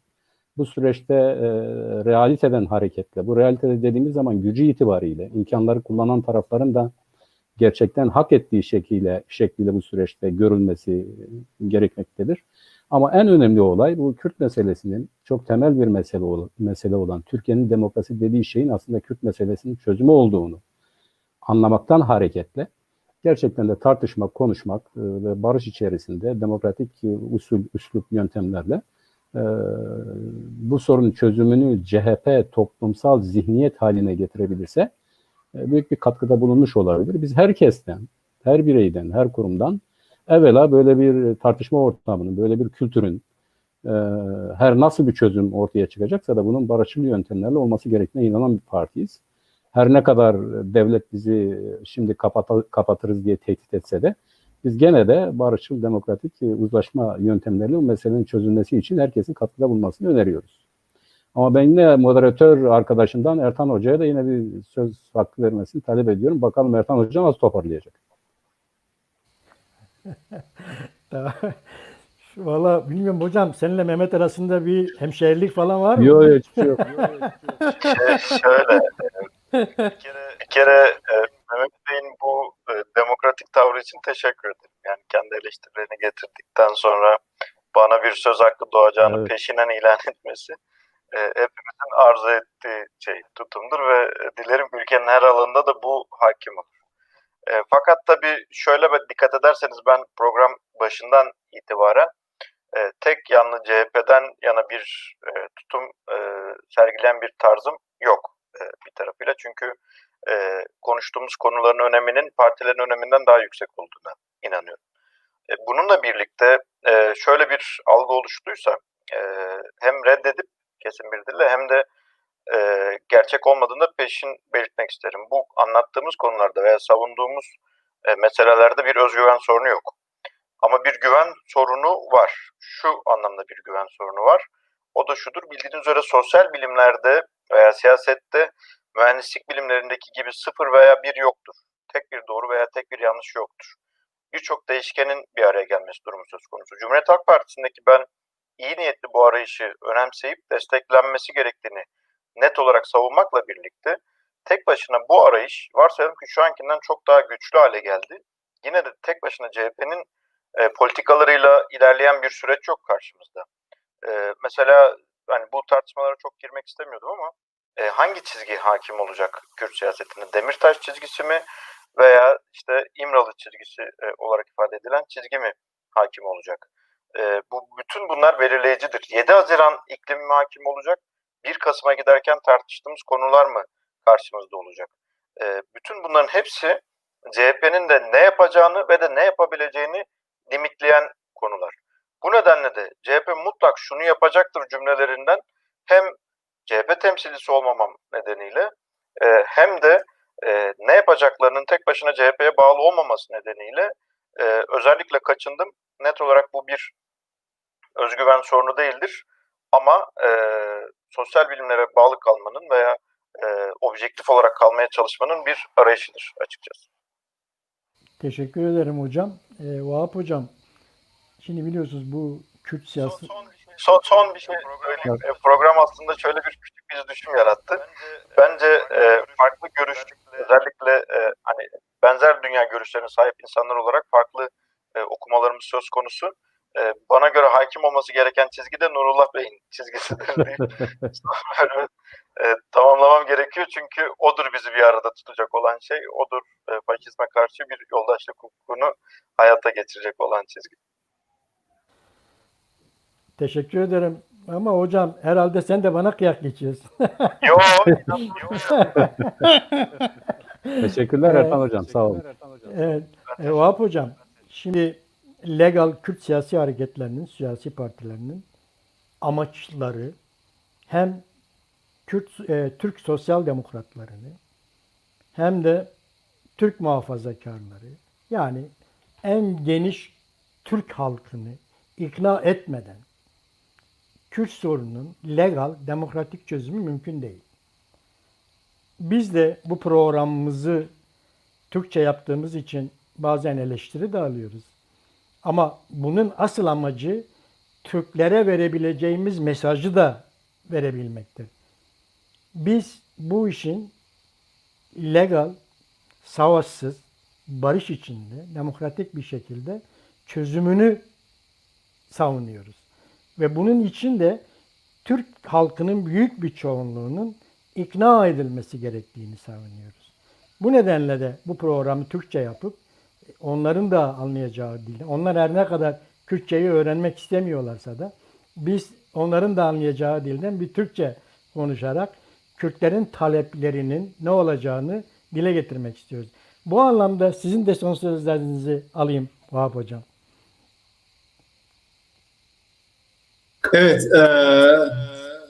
bağlantılı olarak şunu söyleyeyim. İngilizlerin çok sevdiğim iki sözü vardır. Bir tanesi siyaset mümkün olanın sanatıdır derler. Yani dolayısıyla siyasal partiler mümkün olanın içerisindeki en iyi yapma konusunda her türlü çabayı sarf etmekle mükelleftirler.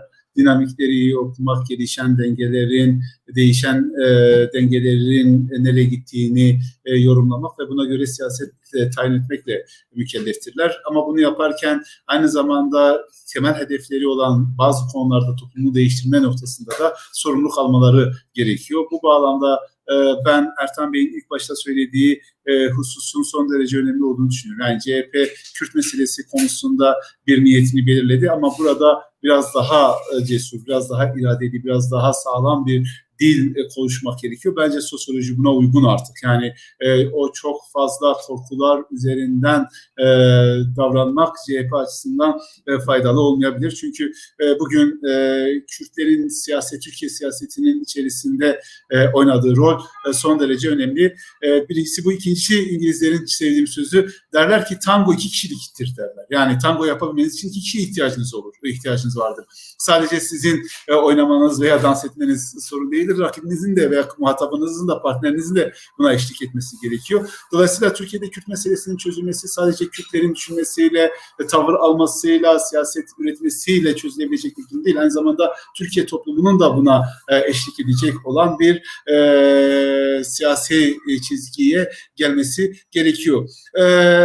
Şunu düşünüyorum ben elbette, yani bu konular üzerinden açısından kafa yaran biri olarak Türkiye'de gerçekten hani çok bütünlükçü bir bakışla meseleye yaklaşmak ve Cumhuriyeti yeniden kurgulamak gerekiyor. Yani burada bütün toplumsal kesimler gibi özellikle Kürtlerin de anayasal ve yasal olarak nerede konumlanacağına dair yeni bir kurguyu düşünmek lazım. Akademi, entelektüel dünya bunu dile getirerek siyasetin önünü açmakla mükellef. Siyasette şu ana kadar gelen halin yürümeyeceğini görüp buna uygun politikalar üretmekle mükellef. Ama bütün bunlar için bizim daha demokratik bir tartışma ortamına sahip olmamız, daha demokratik bir tartışma kültürünü geliştirmemiz gerekir diye düşünüyorum.